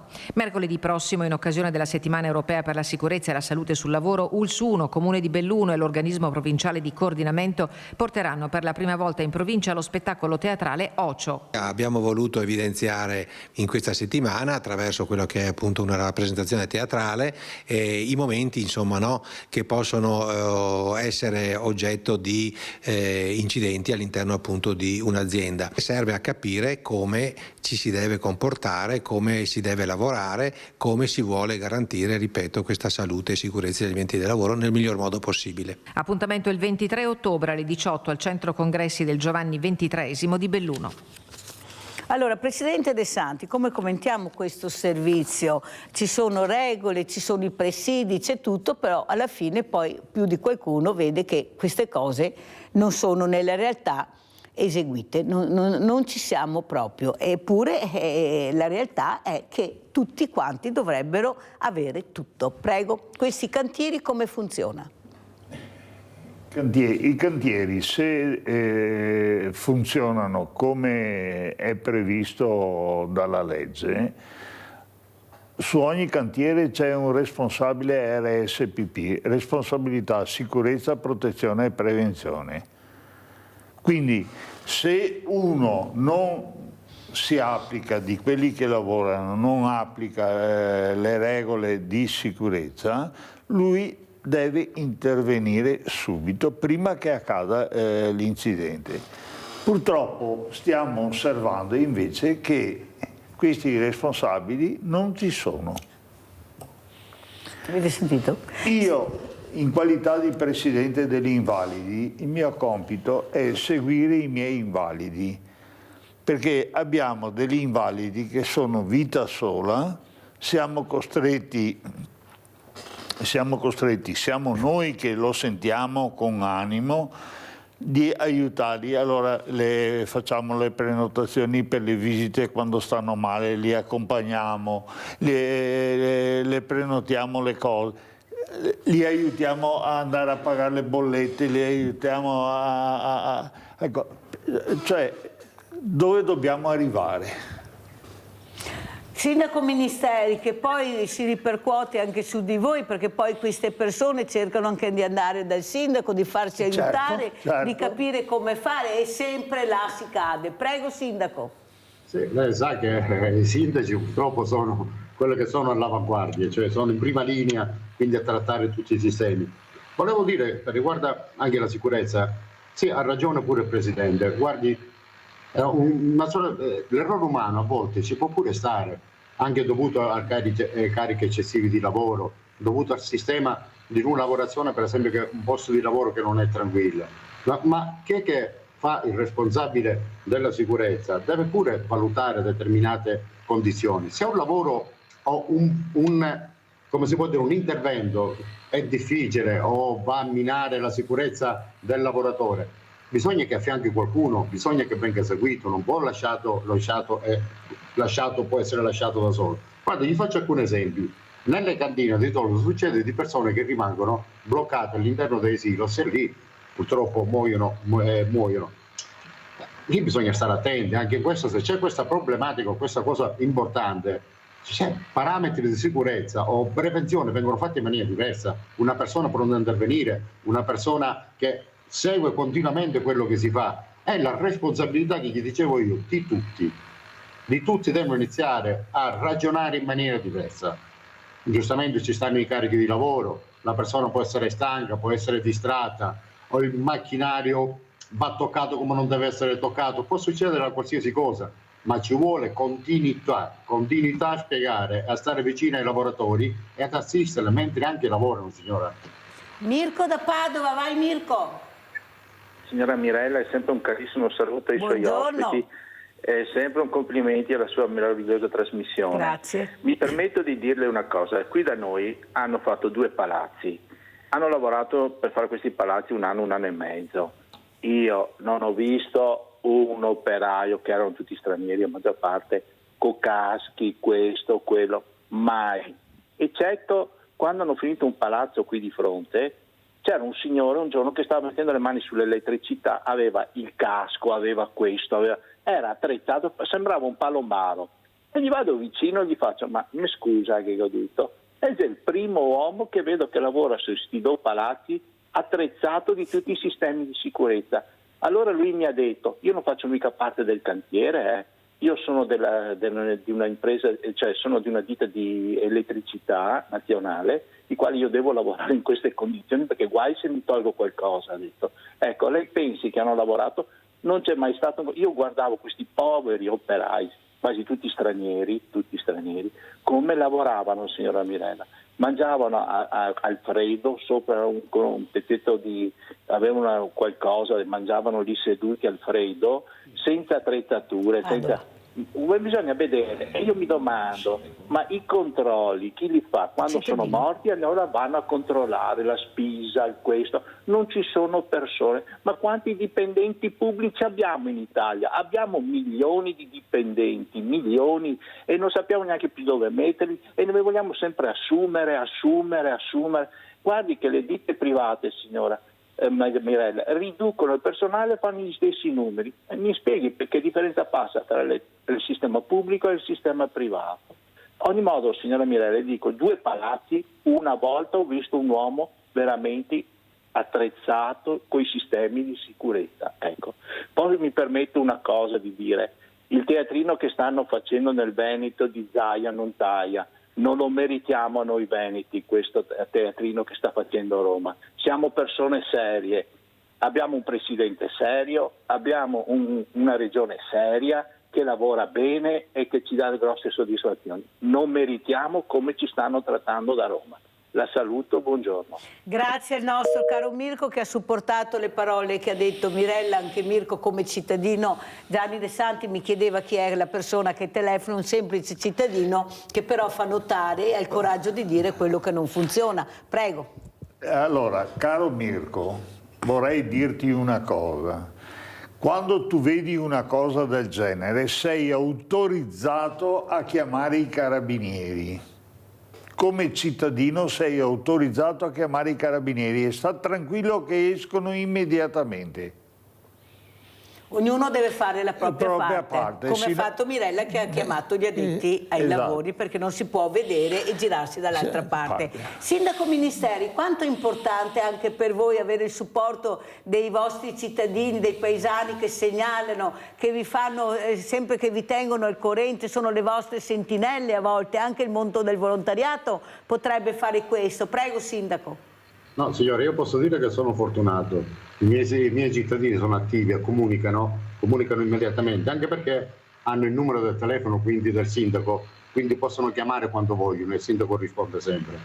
Su quel settore sono fortunato, c'ho grandi associazioni che lavorano sul territorio, grandi associazioni che lavorano anche verso gli anziani, verso i più deboli. C'è un grande comune, una grande amministrazione, non parlo di me, parlo dei miei ragazzi, una grande amministrazione che segue passo passo quello che sono le varie difficoltà del paese. Lei deve immaginare che da noi, per esempio, glielo dico qua, gli anziani hanno un'assistenza totale, possono andare gratuitamente a fare le loro visite mediche, a fare le loro terapie, e non gli costa nulla, vengono accompagnate da volontari. Noi abbiamo 2 pulmini, signore, che portiamo le persone proprio ai centri dove hanno bisogno. Lei si deve immaginare che in un anno abbiamo fatto 4.000 accompagnamenti di persone che ne avevano bisogno a strutture sanitarie. E questa è la vicinanza verso la gente. Glielo dico un'altra. Qui gli anziani, signora, sono felici perché, come dico sempre io, come gli ho sempre detto io, nessuno d'inverno può rimanere a freddo, tutti devono avere la necessità di potersi riscaldare, e noi abbiamo fatto provvedimenti mirati proprio a rimborsare il 40% delle bollette agli anziani con un reddito inferiore a 20.000 euro. Cioè è quello che dico io, come diceva Mirko prima, la guerra si fa all'interno proprio, ma non bisogna mai sottovalutare le problematiche che ha una comunità. Noi il Veneto ha dato sempre, e glielo dico io che sono diversamente settentrionale, signora, ha sempre dato diversamente settentrionale, bravo sindaco, non si sente neanche sindaco. Allora ha sempre dato l'impressione di una macchina che funziona. Quando io vado in Sicilia gli dico sempre: se voi aveste avuto il 5% delle potenzialità che hanno le persone del Veneto, la Sicilia sarebbe un paradiso.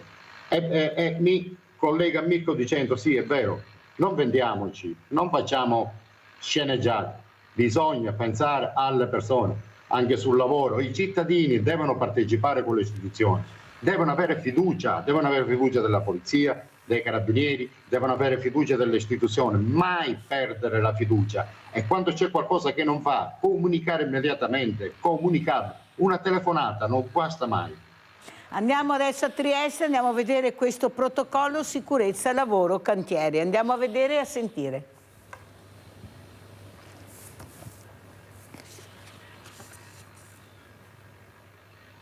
Potenziare il contrasto agli infortuni sul lavoro attraverso un accrescimento della cultura della sicurezza, con particolare riferimento alla lotta al lavoro irregolare e all'osservanza delle norme nei cantieri edili. E questo è lo scopo di un protocollo siglato quest'oggi in prefettura, frutto di un lavoro coordinato dallo stesso prefetto Signoriello, avviato su impulso delle organizzazioni sindacali e datoriali del settore. Vogliamo specificamente riuscire ad abbracciare questo ambito del tema della sicurezza nei luoghi di lavoro, senza dimenticare evidentemente poi gli altri ambiti importanti, tra cui quello dei controlli. Però il focus specifico che si realizza attraverso questo protocollo è quello legato all'accrescimento della cultura della sicurezza nei luoghi di lavoro, e quindi certamente fase di prevenzione e non di contrasto.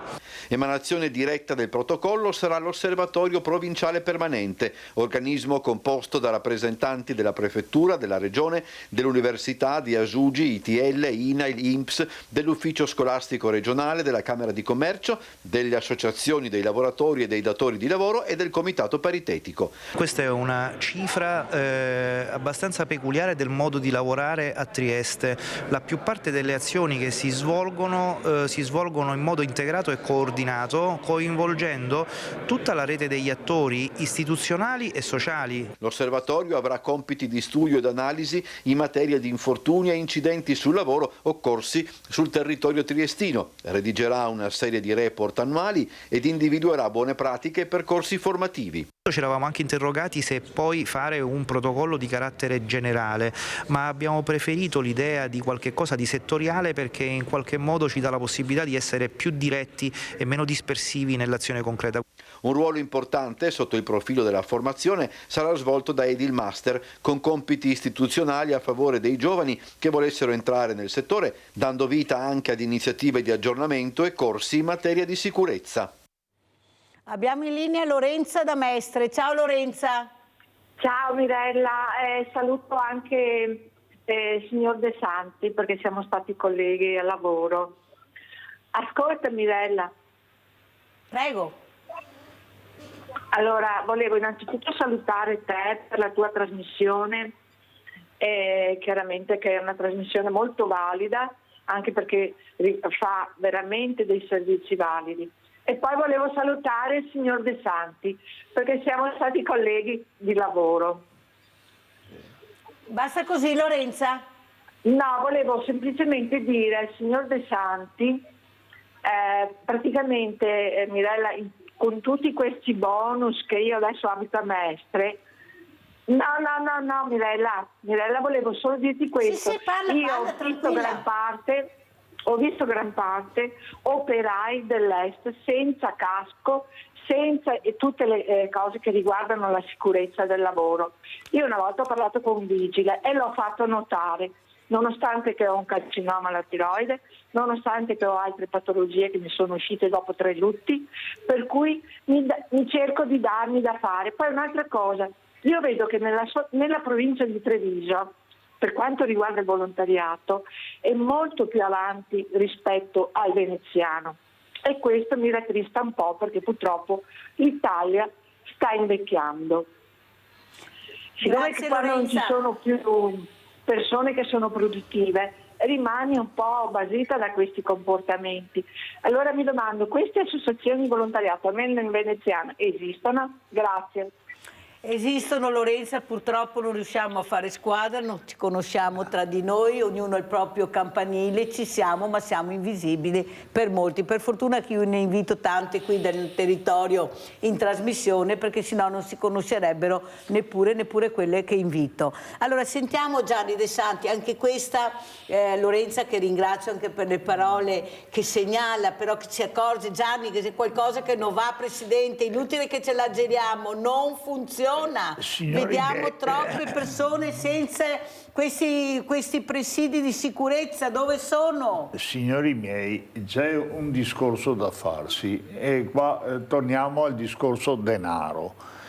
Qui bisogna mettere più persone al controllo, perché le persone che hanno messo fino adesso al controllo non sono sufficienti. Ed ecco che succedono queste cose. Se invece ci fossero più persone che vanno a controllare, io dico a Lorenza, che conosco bene, quando vedi queste cose non devi dirlo al vigile, perché il vigile si volta dall'altra parte. Dillo, chiama i carabinieri, ci sono i carabinieri preposti a questo, vanno fuori subito, immediatamente, e sequestrano il cantiere. L'abbiamo già visto a Treviso. Avete capito come funziona? Bisogna chiamare il 112, 113 forze dell'ordine e fare la segnalazione. Esatto. Questi immediatamente provvedono. Io ho visto gente, cioè c'è anche un altro problema. Quando io mi presento per un posto di lavoro devo presentare il mio curriculum vitae. Io fino a ieri sera ho fatto il banchiere, ok? Mi sono rotto di trattare con i capitalisti, domani mattina vado all'Agenzia delle Entrate, mi faccio la partita IVA e mi metto a fare l'agricoltore. Con la partita IVA vado in Camera di Commercio e mi iscrivo, perché la Camera di Commercio non chiede che cosa hai fatto fino adesso, conosci questo, conosci questo. Chi sei? Da dove vieni? Hai capito qual è il discorso?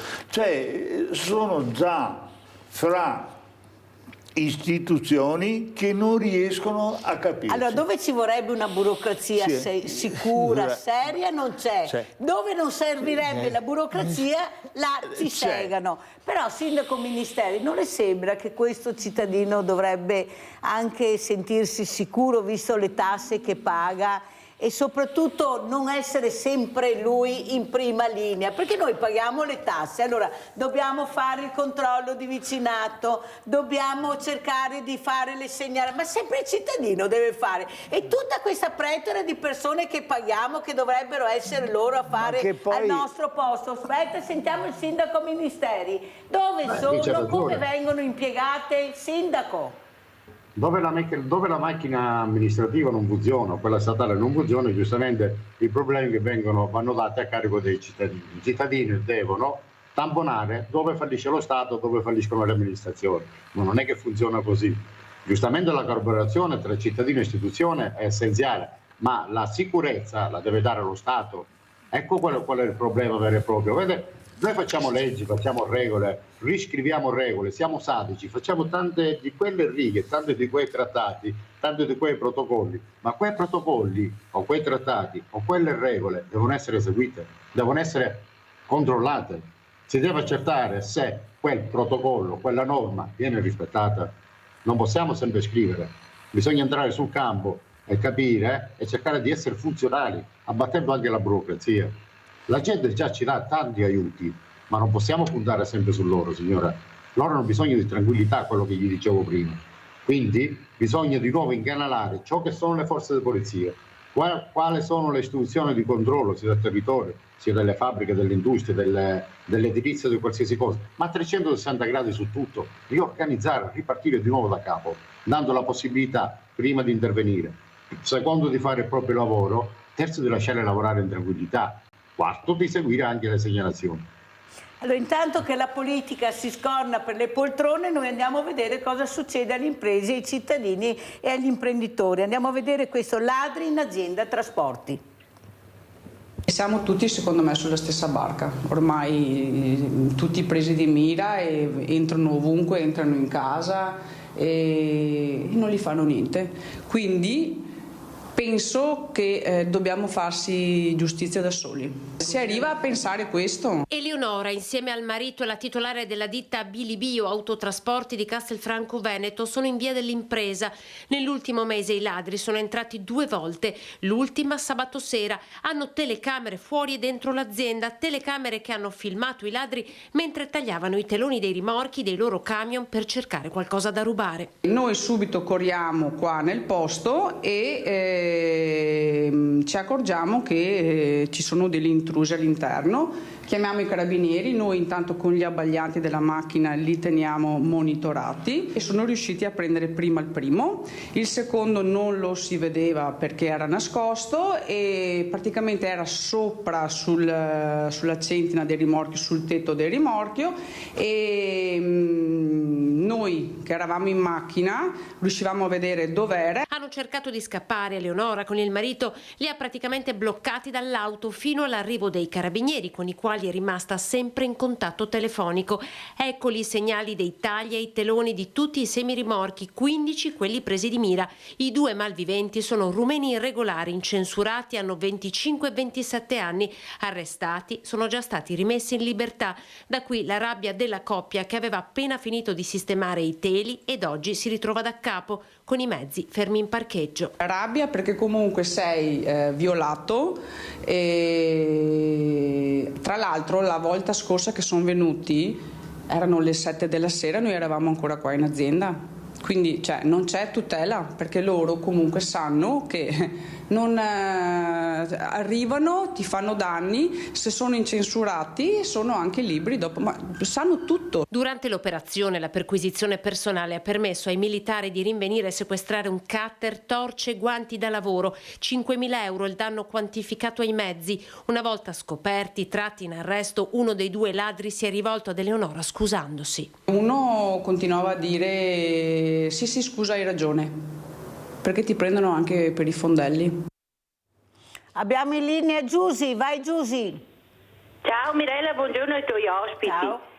Allora, è inutile che noi chiamiamo i carabinieri, i vigili perché vadano a vedere su questi palazzi, su questi condomini se sono in regola, perché i carabinieri passano davanti e indietro a questi mega galattici grattacieli, dovranno andare loro a vedere se sono regolari, come fanno quelli dei NAS che vanno nei ristoranti a vedere se è tutto in ordine. No, non occorrerebbe neanche chiamarli, ma perché dobbiamo chiamarli noi? Non vedono che stanno costruendo palazzi o case e se hanno il casco, se hanno le catene, se hanno qua, se hanno là, passano davanti tutti i giorni a qualunque ora. Non siamo noi a indicarli dove devono andare. I NAS non vanno nei ristoranti a vedere le cucine e se hanno roba andata a male sui frigoriferi, che vedo certe cose da impazzire. Vi saluto. Abbiamo sentito Giusy, prego Presidente De Santi. Sindaco Ministeri. No, intanto rispondiamo a Giusy, poi andiamo dal sindaco. Allora, a Giusy le dico che i carabinieri non tutti sono preposti, c'è un gruppo che è preposto al controllo di questi stabili in costruzione. Gli altri hanno altre mansioni, quindi non tutti possono fare. Poi lo Spisal esiste. Perché non rinforzarlo? Perché lo Stato non manda uomini? Perché la Regione non manda uomini? Perché è tutto un perché. È tutto un perché. Allora, lo Spisal quando va fuori fa danni, perché loro scrivono e sono multe che fioccano. Cioè non è che le dicono ti do un mese di tempo per metterti in regola. Questo doveva essere così, questo doveva essere così, questo doveva essere ho così. capito, Gianni, ma non sai che sia 100.000 cantieri, che ne sarà 10? Possibile che non riusciamo a controllare quei 10 cantieri? No, non riesce perché loro non devono andare solo ai cantieri, devono andare a controllare anche le altre fabbriche. E sono troppo pochi uomini. No, ma mi sembra come quando vai a chiedere per aiuto ai servizi sociali. Ma come lei ne abbiamo tanti. Intanto iniziamo dall'1 e poi andiamo avanti, perché se continuiamo a dire ma sono tanti e non abbiamo il personale non andiamo da nessuna parte. Sindaco, lei voleva chiedere anche al sindaco Ministeri, Presidente? Al sindaco Ministeri le volevo chiedere una cosa, visto che ha detto che ha fatto parte anche delle forze viste tutte queste situazioni scabrose che nascono, non sarebbe più utile ritornare al vecchio codice Rocco? Per chi non lo sa cosa dice il codice Rocco, perché non tutti sanno cos'è il codice Rocco. Il codice Rocco era il codice penale che avevamo prima di tutti questi cambiamenti che le hanno fatto. E cosa prevedeva il codice Rocco? Il codice Rocco era più rigido e quando uno sbagliava pagava fino all'ultimo secondo. Sentiamo il sindaco Giovanni Ministeri. Ha ragione il Presidente, il codice Rocco prevedeva che allora, furto di abitazione è punito con una pena che andava dai 2, 3, 4 anni, dipende dalla gravità del fatto. Negli anni 90 che cosa è successo? C'era una situazione delle rapine, no? Se vi ricordate, le banche che venivano rapinate, le assicurazioni che dovevano risarcire i danni. Allora di là il legislatore cosa che si è pensato?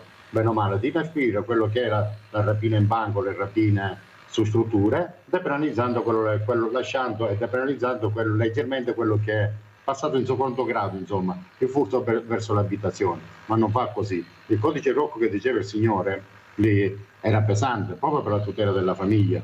Allora, quando uno vede se viene una persona dentro casa sua, è una situazione un pochettino complessa, gli spiego perché. Allora, se lo fermi si può configurare sequestro di persona, se gli fai qualcosa, lesioni. E poi in sede dibattimentale, quando vai in tribunale, giustamente gli avvocati fanno la loro parte, distruggono tutto quello che è il sistema del giudizio.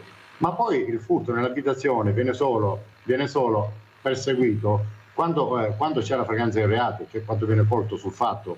Cioè tutti i furti che succedono in giro, che sono furti, tentati furti, anche le forze di polizia non hanno più la potenza o non hanno più gli uomini o non hanno più la possibilità di poter continuare a seguire, a perdere proprio giorni e ore di lavoro per seguire un reato che poi alla fine non conta più nulla. Cosa fai? Vai lì, ti condannano, ti fanno una direttissima, te ne vai. Per esempio quella signora che si lamentava di 5.000 euro di danni, secondo me la persona doveva stare in carcere finché non aveva pagato i 5.000 euro. Ma si rende conto, sindaco, il messaggio che passa? Arrestano questi ladri sul fatto perché erano all'interno di una proprietà privata e sono rilasciati. Ma io non so. Il nuovo codice di procedura penale prevede quello, signore. Quello sì, ho capito io che il nuovo codice prevede quello, ma capisco anche l'indignazione dei cittadini che non ne possono più. Questa qua adesso vai a vedere tutti questi camion rovinati, questi ladri che girano tranquillamente, passano di casa in casa in casa, se li prendono poi dopo 2 ore sono già liberi. Ecco, non può continuare così, sindaco. La politica deve intervenire in qualche maniera e mettere intanto soprattutto la politica la certezza della pena che non c'è, perché parliamo, ma della certezza della pena io non sento parlare nessuno. Caro il Veneto, ma di certezza di pena non sento parlare. Presidente De Santi, allora come la mettiamo? Non sente parlare. Signora Mirella, ci sono delle cose che purtroppo non dipende da noi e non dipende dalle forze dell'ordine, perché anche le forze dell'ordine quando vanno fuori li prendono, li portano dentro, sono là che redigono il verbale e c'è il giudice che li molla dietro le spalle. E questa è la triste realtà, purtroppo. Allora andiamo a vedere anche questo servizio a Padova, andiamo a vedere barista cinese pestato.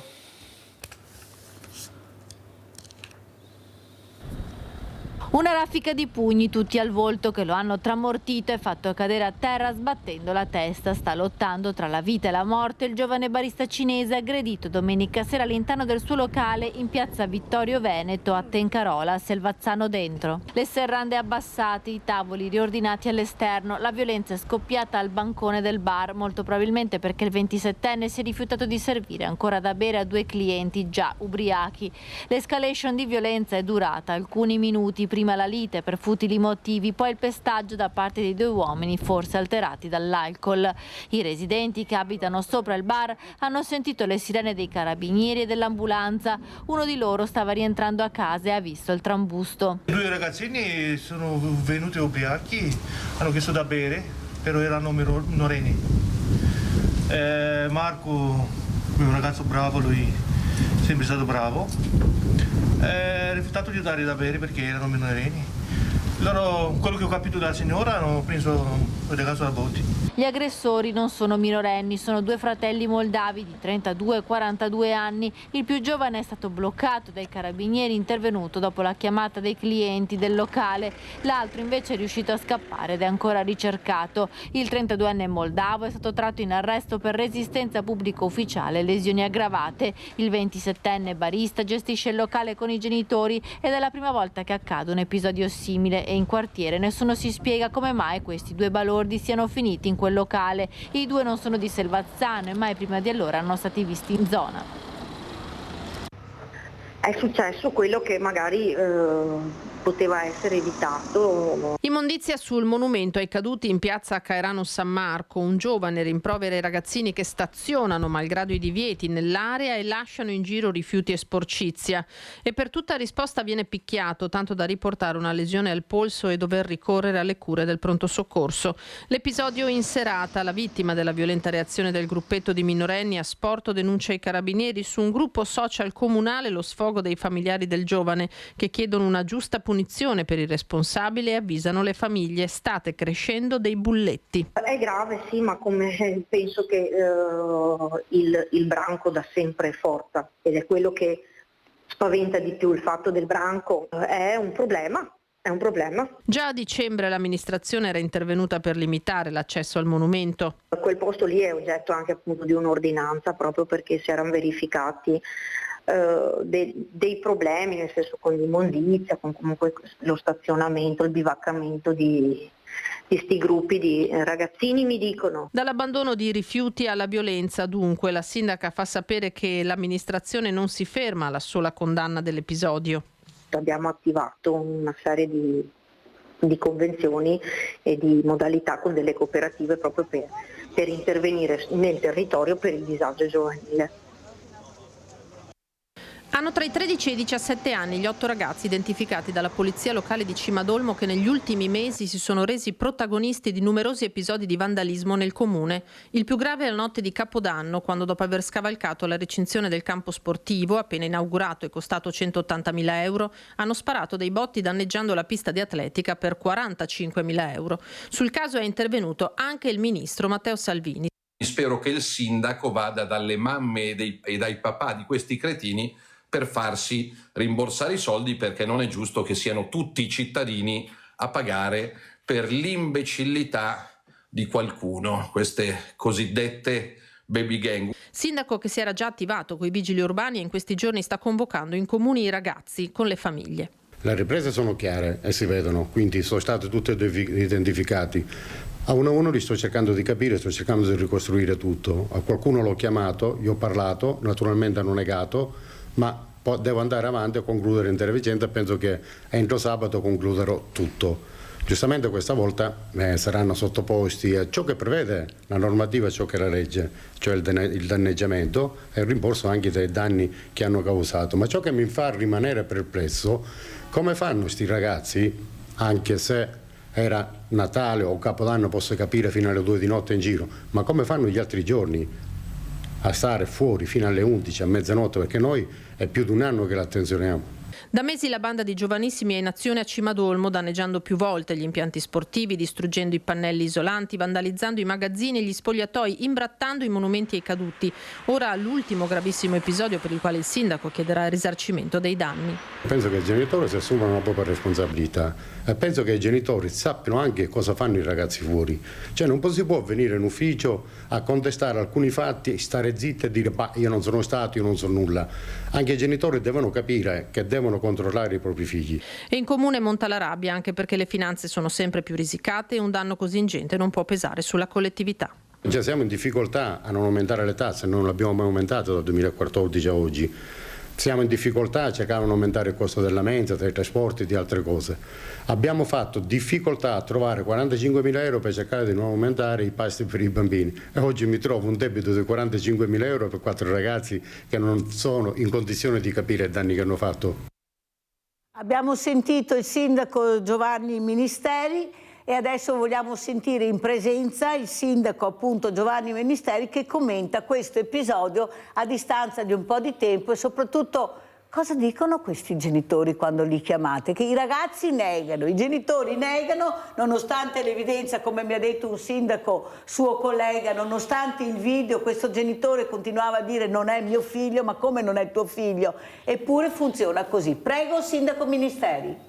Vede signora, il fatto strano è quando tu chiami un genitore di fronte al figlio e il figlio nega, pur capendo che il figlio ha sbagliato, ti dice scusa ma abbiamo finito, devo andare a pranzo. Allora qui ci sono condizioni da valutare, situazioni che sono particolari. Qua davvero c'è senso di impunità, il senso di odio verso le istituzioni, il senso di poter fare ciò che si vuole e nessuno li può toccare. Il problema è questo. All'inizio, quando ho parlato, ho detto che c'è. Il problema è politico. C'è una parte della politica che cerca di cavalcare quest'onto con il buonismo e cercando di giustificare. Una parte di politica che lotta per cercare di risolvere il problema e cercare di creare la sicurezza. Ora, anche ieri sera ne ho trovato uno, signora, 14 anni, che prendeva a calci la porta degli spogliatoi. È andato lì, ha preso i bidoni, li ha lanciati tutti per terra. Allora, il problema non è che riguarda solo Cimadolmo, penso che il problema sia generale, ma il problema riguarda le famiglie. Allora, se le famiglie, non c'è integrazione, io lo dico bello chiaro, non c'è integrazione perché noi abbiamo problemi con 3 indiani, un albanese ma che vengono da San Polo, non da Cimadolmo, che sono riusciti a fare amicizia con 3 persone leggermente fragili e non seguiti dai genitori e creare questi malanni. Allora, se non c'è integrazione, se non si rispettano le istituzioni, e questo è importantissimo. Allora, queste persone davvero vivono nell'impunità assoluta. Allora, io sto chiudendo le indagini, ma non è che intendo fare passare così perché sono ragazzi. No, i ragazzi devono prendere la loro responsabilità. Io chiuderò le mie indagini, cercherò di fare, piglierò i miei figli, ma comunicherò tutto al Tribunale dei minori. Loro, questi ragazzi, devono capire che hanno sbagliato sia sindaco che territorio e devono incominciare a capire che nella vita ci stanno regole, incominciando prima dalla famiglia, perché se i figli non hanno regole vuol dire che la famiglia non dà regole e quindi va seguito per una migliore integrazione.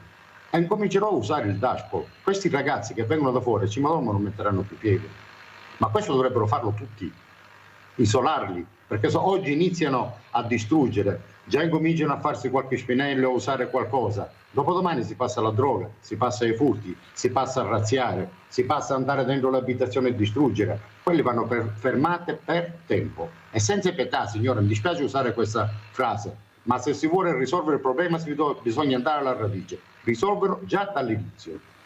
Sindaco Ministeri, come ci saluta? Cosa vuole dire come ultimo messaggio? Che messaggio vuole mandare?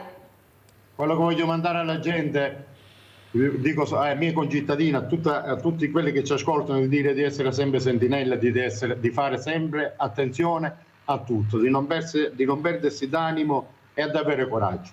Forse questi programmi, a furia di parlarne, qualcosa cambierà.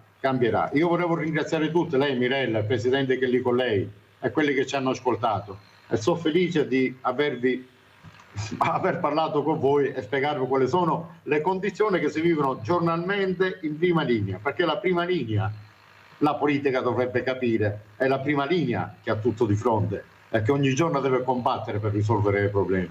Grazie. Senta, Lega, Sindaco Ministeri, l'ultima domanda poi la lascio. E il Sindaco Ministeri, Lega, cosa vuol dire a quella Liga invece che vuole dividersi, che vuole andare da sola?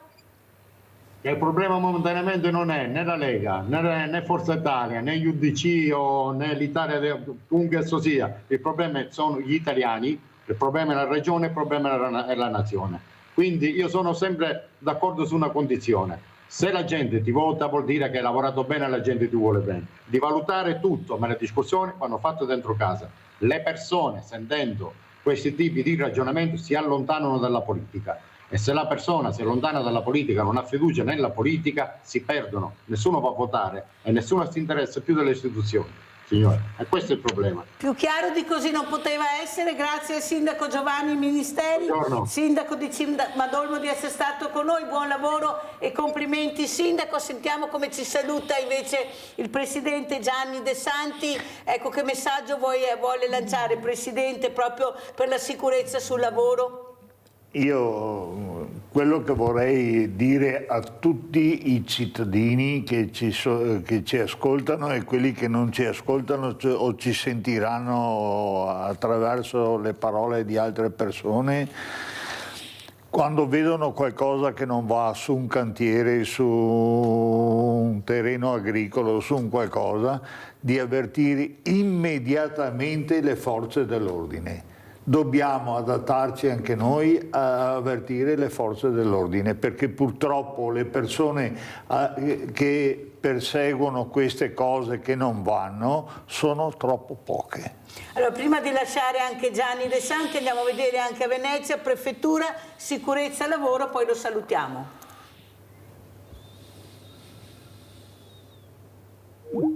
Il comparto dell'agricoltura, i cantieri edili e navali sono i contesti nei quali si dovranno esercitare maggiori attenzioni per tutelare salute e sicurezza nei luoghi di lavoro. La Prefettura ha coordinato un vertice tra associazioni di categoria, forze dell'ordine, sindacati e aziende sanitarie per concordare un protocollo d'intesa a contrasto degli incidenti sui luoghi di lavoro. Secondo i dati INAIL presentati durante il vertice, al 31 maggio in provincia di Venezia sono stati denunciati 5.042 infortuni, di cui 4 dall'esito mortale, 4.200 sul posto di lavoro e 842 lungo il tragitto casa-lavoro, che hanno colpito 3.199 uomini e 1.401 donne. L'analisi per classi di età ha mostrato un aumento tra gli under 15 con 638 infortuni, soprattutto per l'incremento tra gli studenti, effetto dell'estensione assicurativa INAIL disposta dal decreto legge lavoro del 2023. Allora sentiamo come ci saluta e come commenta tanti tavoli per la sicurezza sul lavoro, ma alla fine dopo cambia il direttore d'orchestra, ma l'orchestra è sempre qui. Qui secondo me, io vorrei chiudere in questa maniera, la gente, quelli che sono preposti a garantire la sicurezza nei luoghi di lavoro devono smetterla di fare parole, ma devono fare i fatti, devono mettere a terra le cose che non vanno. E con queste parole ringraziamo e salutiamo Gianni De Santi, Presidente Associazione Nazionale Mutilati e Invalidi del Lavoro, di essere stato con noi. Grazie, grazie, pubblicità.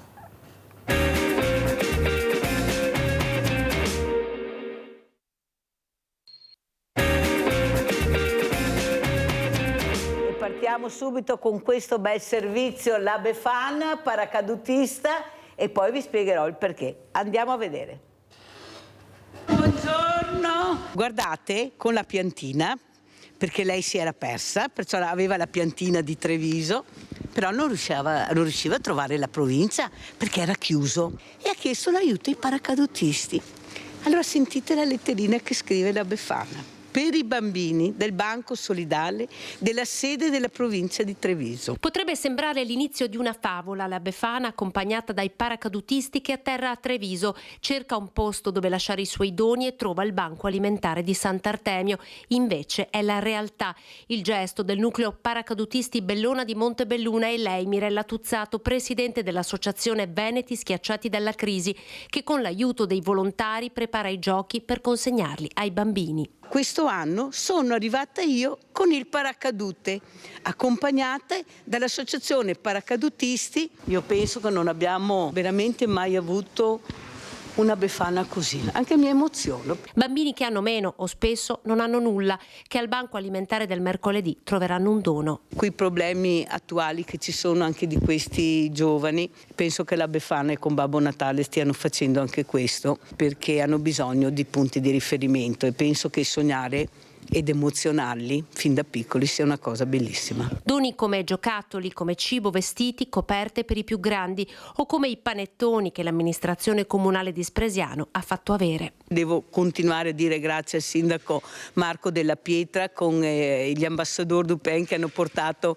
130 panettoni, perché nessuno aveva portato un panettone a parte le famiglie o le persone. Doni che il banco è pronto ad accogliere e distribuire, l'unico nella Marca, l'unico in Italia aperto dentro ad un ente pubblico, un posto speciale che merita per questo di essere raccontato. Abbiamo abbigliamento, facciamo fatica a donare cibo, pasta, latte. Quello ce lo compriamo, confessa Mirella Tuzzato, emozionata come non mai nel leggere la letterina della Befana ai bambini. Cari bambini, grandi doni per voi tutti, perché lo meritate. Bravi, bravi e bravi. Un grande abbraccio dalla vostra Befana. Allora spieghiamo che non è stato il nucleo culturale Dea Bellona, ma è stata l'associazione culturale Dea Bellona. Sono due cose diverse. Siccome c'è qualcuno che veramente ha fritto un po' troppo, allora è meglio spiegare che non facciamo confusione, che si sono separati e sono due cose a parte. Perciò l'associazione culturale Dea Bellona è una cosa, il nucleo è un altro. I doni sono arrivati, spieghiamo bene, dall'associazione culturale Dea Bellona. Avete capito perché non si va da nessuna parte? Siamo sempre divisi. Noi qua nel Veneto siamo sempre divisi. La visibilità ce l'ho io, non ce l'hai tu, dalla me, dalla te, e intanto si va avanti. Però noi andiamo avanti per la nostra strada credendo nel bene comune, che è quello aiutare le fragilità. Perciò ringrazio Claudio Durante, presidente, e devo dire grazie di questa associazione culturale Dea Bellona, assieme a Roberto Smagnotto che fa parte dell'associazione culturale Dea Bellona, e stiamo parlando di paracadutisti.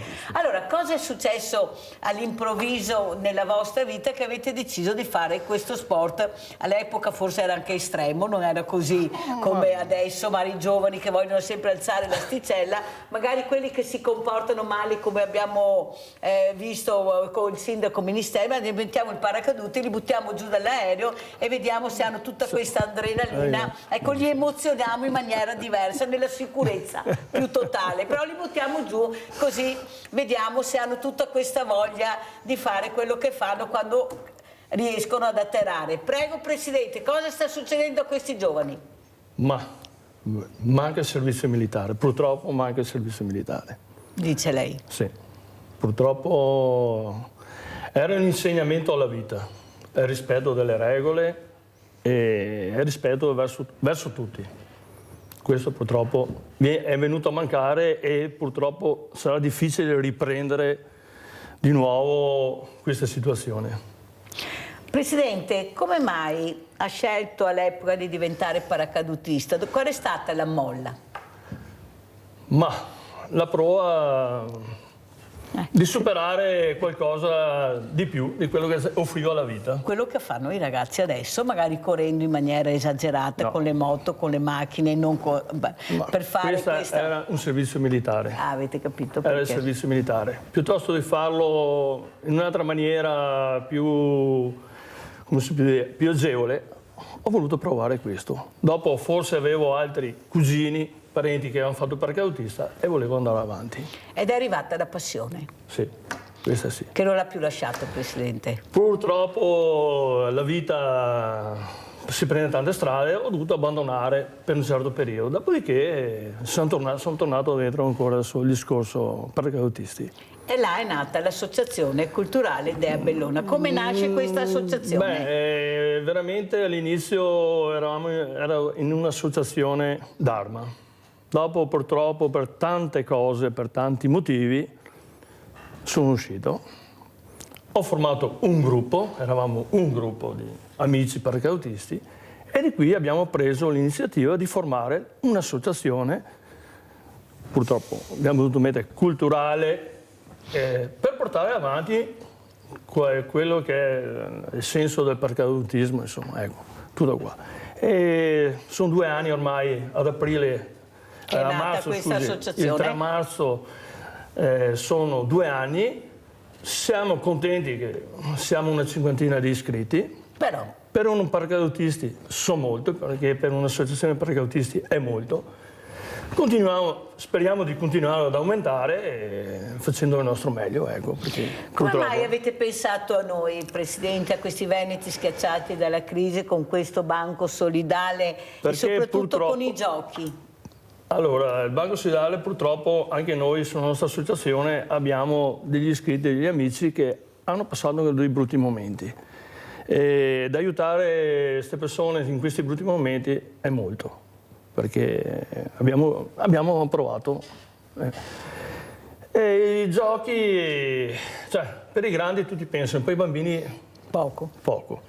Abbiamo avuto questa opportunità di avere questi giochi e abbiamo pensato a Minella e i veneti schiacciati. Sì. Certo. Allora sentiamo invece Roberto Smagnotto, paracadutista, quando è nata sta passione, anche lei è militare. Quando, sì. Roberto? Allora, sono partiti nel 1980, buongiorno a tutti innanzitutto e grazie Mirella per averci invitato qua. Allora, io sono fratello di Naia con Claudio, quindi noi nel 1980 ad aprile... Scusa, fratello di Naia, avete sentito? Bellissimo. Fra di noi ci consideriamo fratelli perché abbiamo un legame che è superiore ai fratelli di sangue, tra di noi paracadutisti. Nel 1980, essendo obbligato, essendo il primo dei fratelli maschi, quindi essendo obbligato a fare il servizio militare, non avevo intenzione di buttare via un anno di naia, come si suol dire. A questo punto, avendo avuto gli esempi di persone che erano partiti prima di me, mi sembrava che fare il paracadutista fosse la cosa più attitudinale che io potessi avere. Quindi mettermi in gioco, imparare una disciplina, imparare una resilienza e vedere se ero in grado di superare queste prove. Ci sono riuscito bene. Ho fatto il mio anno di naia, l'ho concluso bene, poi mi ha lasciato all'interno del cuore un qualcosa che non si può dimenticare. Non si dimenticherà mai. Smagnotto, cosa ha provato la prima volta? Perché io raffronto sempre, io dico sempre che non è cambiato molto, cioè cambia il sistema, cambiano questi nuovi strumenti che hanno questi giovani, però le emozioni, alzare l'asticella, cercare di provare qualcosa in più, l'abbiamo provato tutti, è inutile che ce lo raccontiamo, adesso usano sistemi diversi, però il problema è che una volta c'erano le regole, Smagnotto, che forse adesso non ci sono più, vuoi perché le famiglie non riescono a metterle, perché dicono che si fa fatica a fare i genitori. Io mi domando, i nostri nonni che avevano 10-12 figli, ecco, poco da mangiare, poco da vestire, pure le regole le sapevano veramente trasmettere ai figli, e adesso con uno dice faccio fatica a fare il genitore. Cosa vede? Cosa è cambiato secondo lei, Smagnotto? Ma sicuramente oggi ci sono molte più tentazioni, mentre per noi una volta ritornati da scuola, fatti i compiti, se li facevamo, poi andavamo nel campo a giocare, giocavamo con i sassi, con le fionde, cavavamo sugli alberi, andavamo a fare il bagno nei canali. Abbiamo tutti imparato a nuotare non in piscina, ma nuotavamo nei canali. Dove ciò pericoloso anche? Che poteva essere pericoloso, però c'era tutto quanto un sistema di attenzione che ti spiegava. I più grandi di noi che sapevano nuotare ti buttavano in acqua e poi se annaffavi, ma se ce la facevi ad arrivare a riva ti lasciavano là, altrimenti saltavano dentro e ti ripescavano e la prossima volta dicevano non ti portiamo a nuotare con noi sul canale perché non sai cavartela da solo. Poi c'era l'attenzione di tutti, io dico sempre, le piazze di una volta, quando uscivi a fare qualcosa, non c'era solo una mamma, c'erano 1000 occhi di mamme che ti controllavano. La coscienza civica te ne insegnava la famiglia e dopo la famiglia c'era la scuola. Anche gli insegnanti ti davano una coscienza civica su cosa era giusto e cosa era sbagliato. Io penso che questi sono i valori che si sono persi il giorno d'oggi. La famiglia è troppo impegnata e non è più in grado di seguire. C'è una certa arroganza da parte dei figli, la scuola non serve assolutamente più a cercare di dare una linea di condotta e quindi si è un attimino un po' allo sbando. Tutti quanti i ragazzini si fanno scuola l'un l'altro per come bypassare quelle che sono le regole. Durante, allora com'era sta storia? Questa storia non solo la famiglia, ma c'era proprio una comunità, la famosa Sì. dove va tu sei o ti sotto, mamma sai dove che te sei? No, ma anche perché se facevi qualcosa, come arrivavi a casa erano già informati. Cioè, chissà perché, non si sa da chi, però erano già informati di quello che avevi fatto. Diciamo che adesso nessuno ha più tempo. Tutte le famiglie, purtroppo, per tante cose, per tanti motivi, non c'è più il tempo materiale di seguire i figli. Diciamo, realmente è un Non po'... c'è più tempo oppure è faticoso seguire, nel senso che hai il lavoro, lo stress? Purtroppo è il lavoro, ma i genitori, cioè, in una casa purtroppo devono lavorare tutti e due se vogliono andare avanti e i figli sono un po' allo sbando, diciamo così, sono seguiti poche ore. Almeno io vedo anch'io che ho questa esperienza da casa, purtroppo è così. Allora, prima avevo il sindaco Ministeri che ha detto una cosa giusta. Io capisco che questi ragazzi stiano fuori anche a Natale fino all'1, alle 2 di notte, ma non è possibile che noi li troviamo tutte le notti, tutte le sere della settimana fuori. Ecco, c'è qualcosa, lei prima Smianotto diceva si andava a giocare, si faceva, Sì. però c'era l'orario, a quell'orario tu dovevi rientrare e di sicuro non era un orario, il massimo era le 6, le 7 di sera, ma le 7 era già una cosa grande. Mettiamo anche le 10. Mettiamo, ma le 7 era perché poi c'era la cena, dovevi essere a cena, non dimentichiamolo, puntuali a quell'ora. puntuali a quell'ora. Dopo Carosello tutti a letto. Cosa è successo, Smianotto, secondo lei? Da dove è iniziato proprio questo abbandono delle regole da parte delle famiglie? Ma io penso che comunque ai nostri tempi avevamo una figura principale che era nostra madre, che normalmente non lavorava e si dedicava a tempo pieno alla nostra educazione e a seguirci.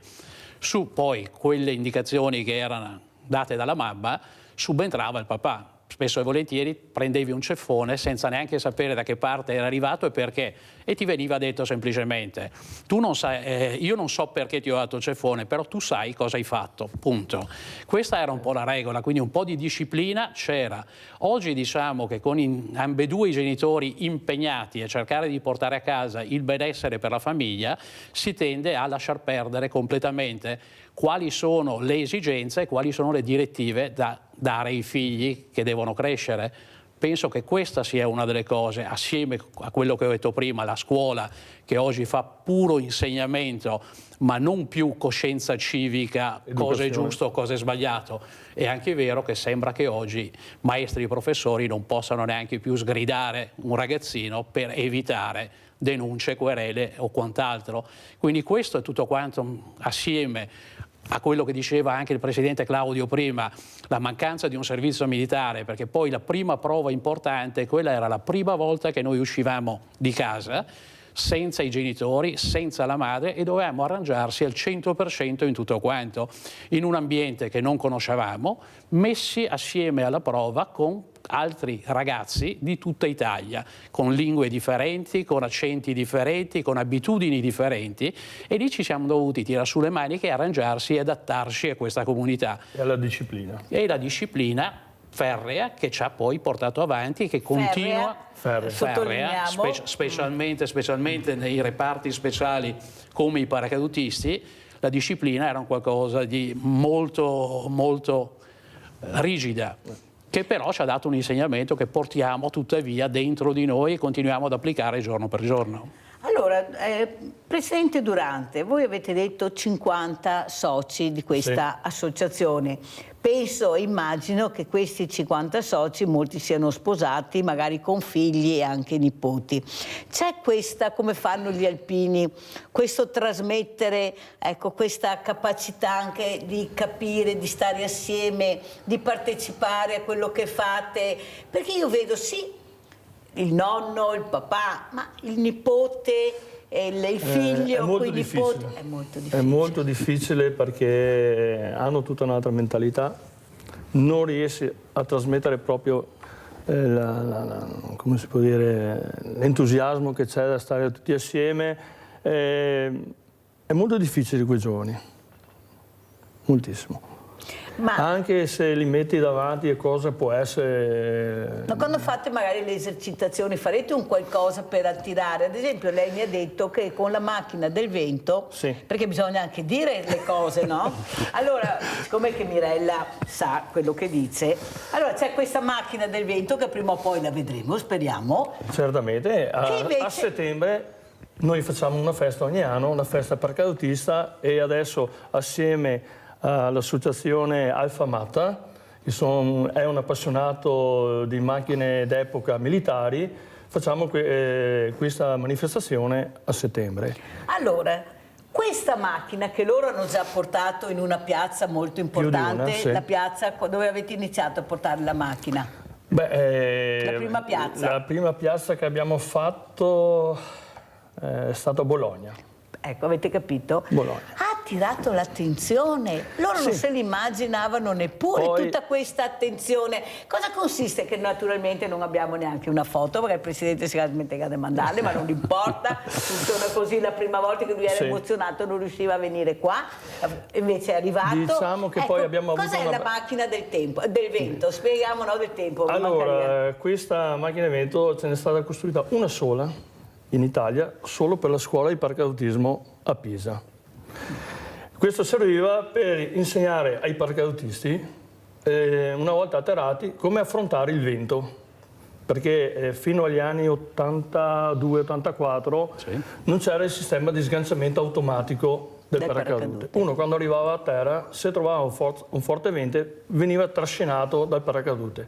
Con questa macchina ti insegnavano come recuperare il paracadute senza essere trascinato.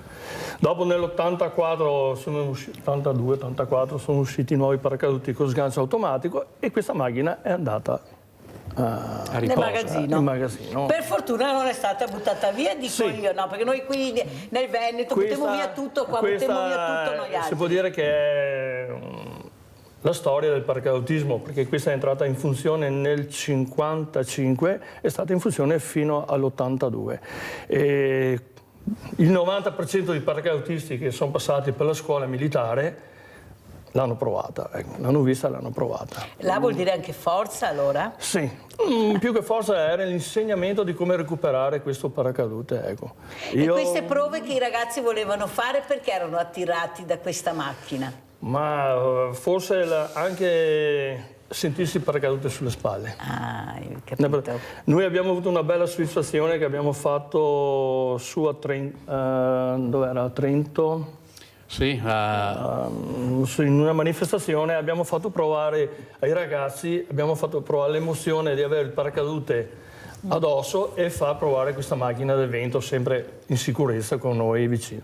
È stata una bella emozione vedere questi ragazzi proprio in fila che aspettavano per provarla. Allora, avete capito che non ci sono, perché forse non li sappiamo intrigare per avvicinarsi anche a questa realtà. Se quel giorno che voi avete fatto questo, magari fare un elenco, chiedere ai ragazzi, vuoi riprovare un'altra volta? Vuoi venirci a trovare che ti facciamo vedere qualcos'altro? Prego, quel giorno a Pieve Tesino, perché era Pieve Tesino dove abbiamo fatto questa... I ragazzini che si sono presentati erano talmente tanti che dovevamo fare una selezione.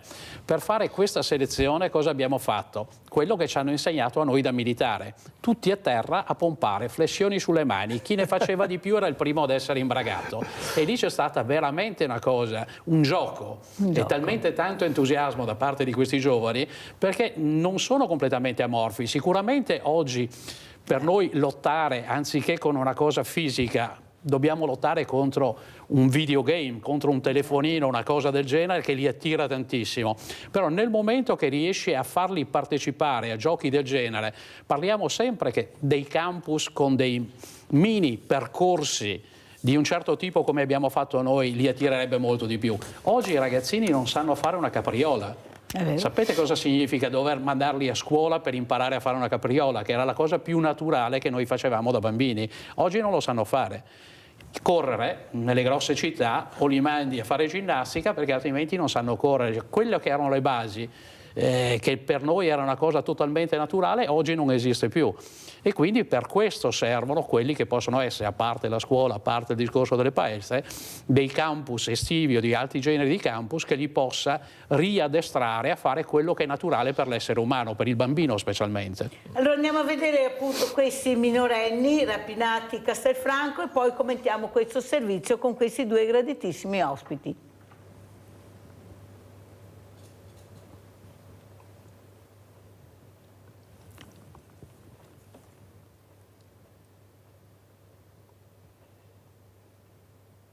Li stavano tenendo d'occhio, poi hanno atteso il momento migliore per bloccargli la strada. Due rapinatori violenti ed aggressivi hanno sbarrato la via a due studenti minorenni, entrambi 17enni.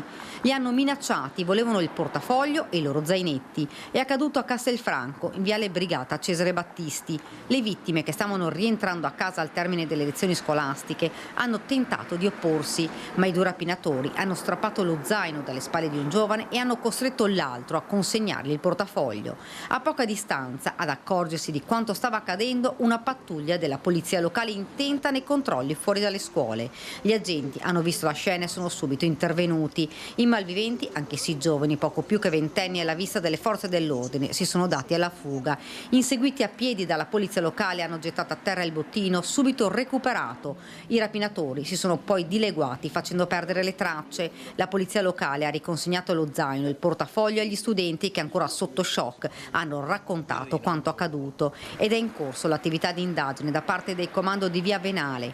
Sono state acquisite le immagini delle telecamere di videosorveglianza, fondamentali i controlli da parte delle forze dell'ordine nelle zone considerate più a rischio all'esterno degli istituti scolastici, nei pressi delle stazioni delle corriere e nelle fermate dei bus, dove episodi come questi di aggressioni e rapine sono frequenti. La polizia locale continuerà a sorvegliare queste aree per garantire l'incolumità degli studenti e la sicurezza di tutti i cittadini. Il presidente Durante, intanto che guardava questo servizio, commentava e sarà sempre peggio. Sì. Perché così pessimista, Presidente?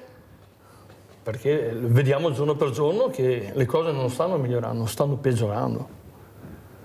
E purtroppo le forze dell'ordine non è che si possono fare tutto, essere presenti dappertutto.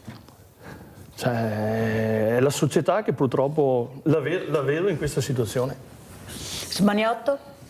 Sì, la mancanza di una direttiva e la mancanza, diciamo, anche di una punizione, di una giusta punizione. Quando tu fai un qualcosa di sbagliato hai bisogno di una punizione per ricordarti ed evitare di farlo la prossima volta. Se al posto di una punizione ti arriva un premio, automaticamente ti sentirai sempre più spinto a ripetere quello che hai fatto. E peggiorare. Andiamo a vedere anche questo servizio, andiamo a Torre di Mosto, questo pestato a Torre di Mosto, un picchiato, andiamo a vedere.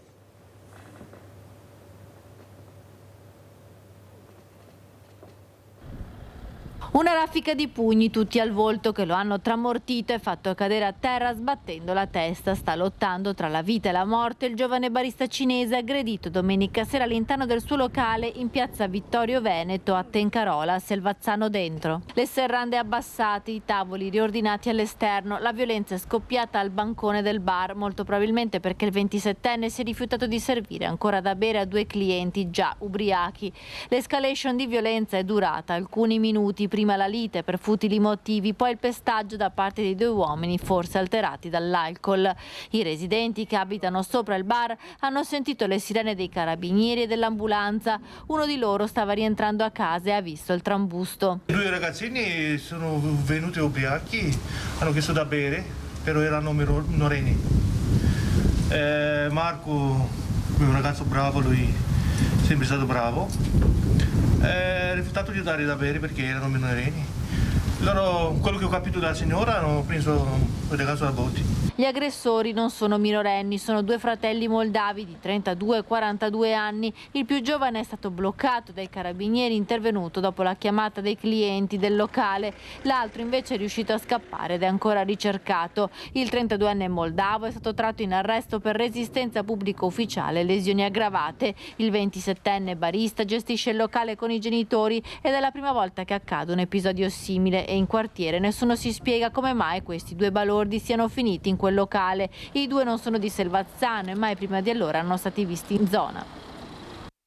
I carabinieri stanno lavorando a 360 gradi per trovare i responsabili della rapina avvenuta venerdì notte a casa dell'imprenditore Mazarin, titolare dell'omonima auto officina. Lui dice: ho paura possa accadere di nuovo. Chiuso nel suo silenzio, Manuel Mazarin lavora per non pensare, mentre in paese c'è sconcerto per quanto accaduto. L'ho incontrato, sono andato sul luogo del lavoro, nella sua officina, e così anche lui ha detto: sono qua, sono vivo, ma è andata bene, e anche lui si domanda il perché di tale efferatezza, ma anche il perché proprio, insomma, aspettarlo a casa così, insomma, non aveva mai pensato, aveva mai ipotizzato un epilogo, una questione, un furto in questa maniera. Ha paura perché potrebbe ripetersi, insomma, vive con i genitori, sono di una certa età e magari si augura e spera che non si ripeta l'episodio, insomma, ecco. Un episodio che nella nostra comunità non era mai successo, insomma, ecco, è un episodio abbastanza singolare,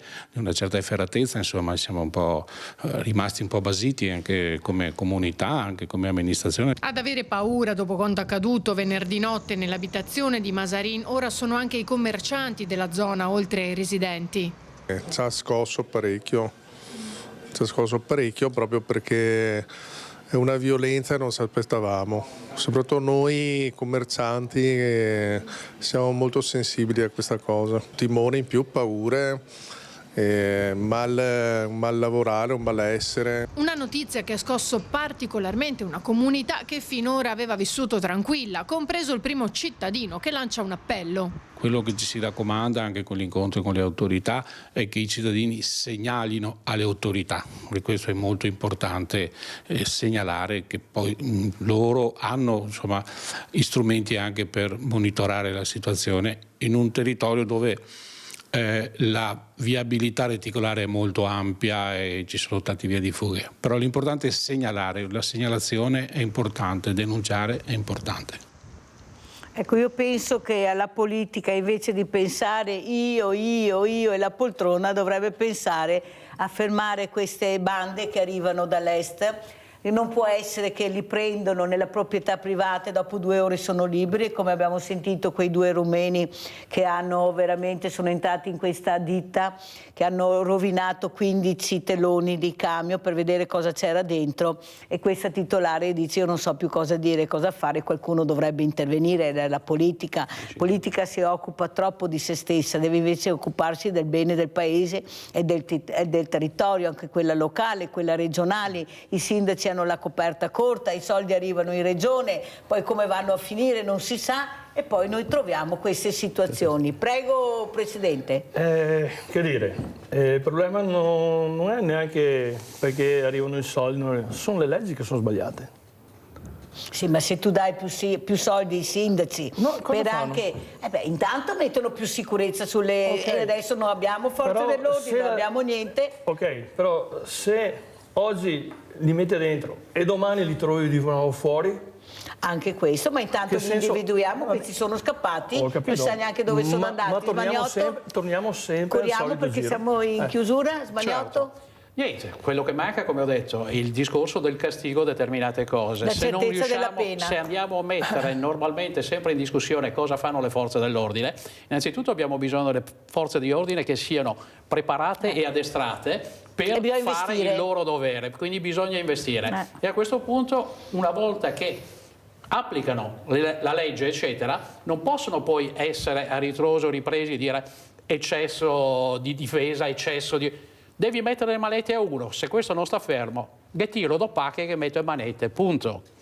Sono pagato per fare questo, per salvaguardare altri cittadini per bene, altrimenti la vince lui e quindi si sentirà portato a ripetere e a continuare a sbagliare senza nessun problema, perché non ha una punizione e non ha nessuno che lo ferma. Come ci saluta Smagnotto? Cosa vuole dire? Che messaggio vuole lanciare anche ai ragazzi, alle famiglie che la stanno seguendo?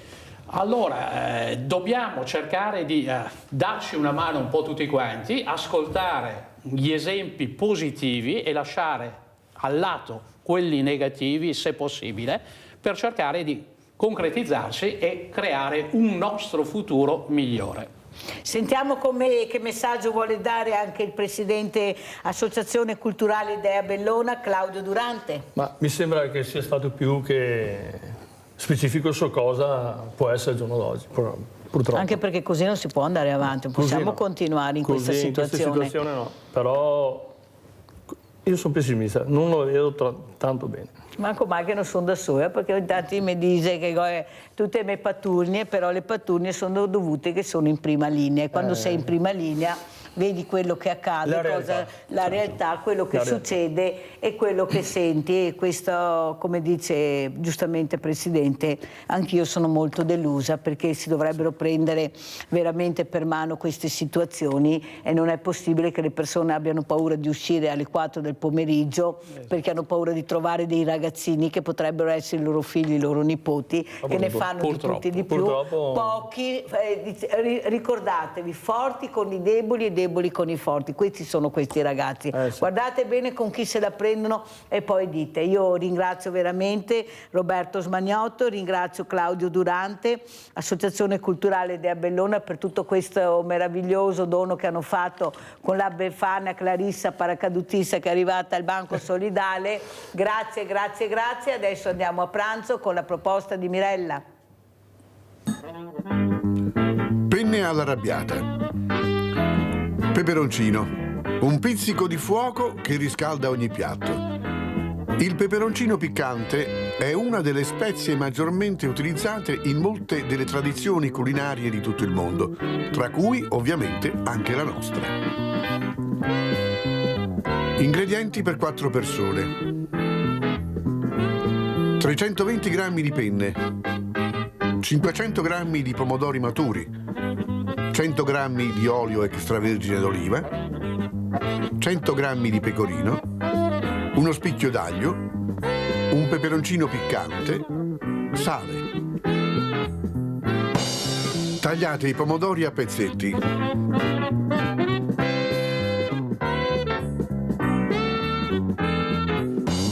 In una larga padella fate imbiondire nell'olio d'oliva caldo il peperoncino e l'aglio, che poi va eliminato.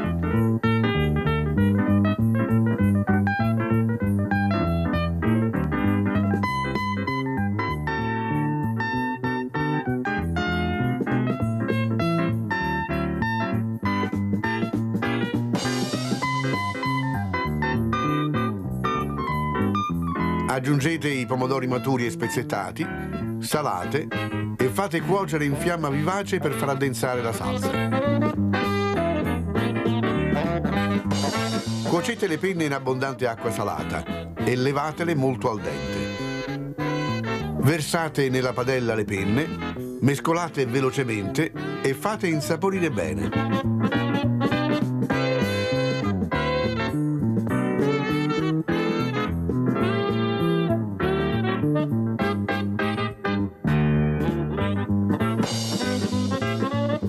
Servite caldo con pecorino grattugiato.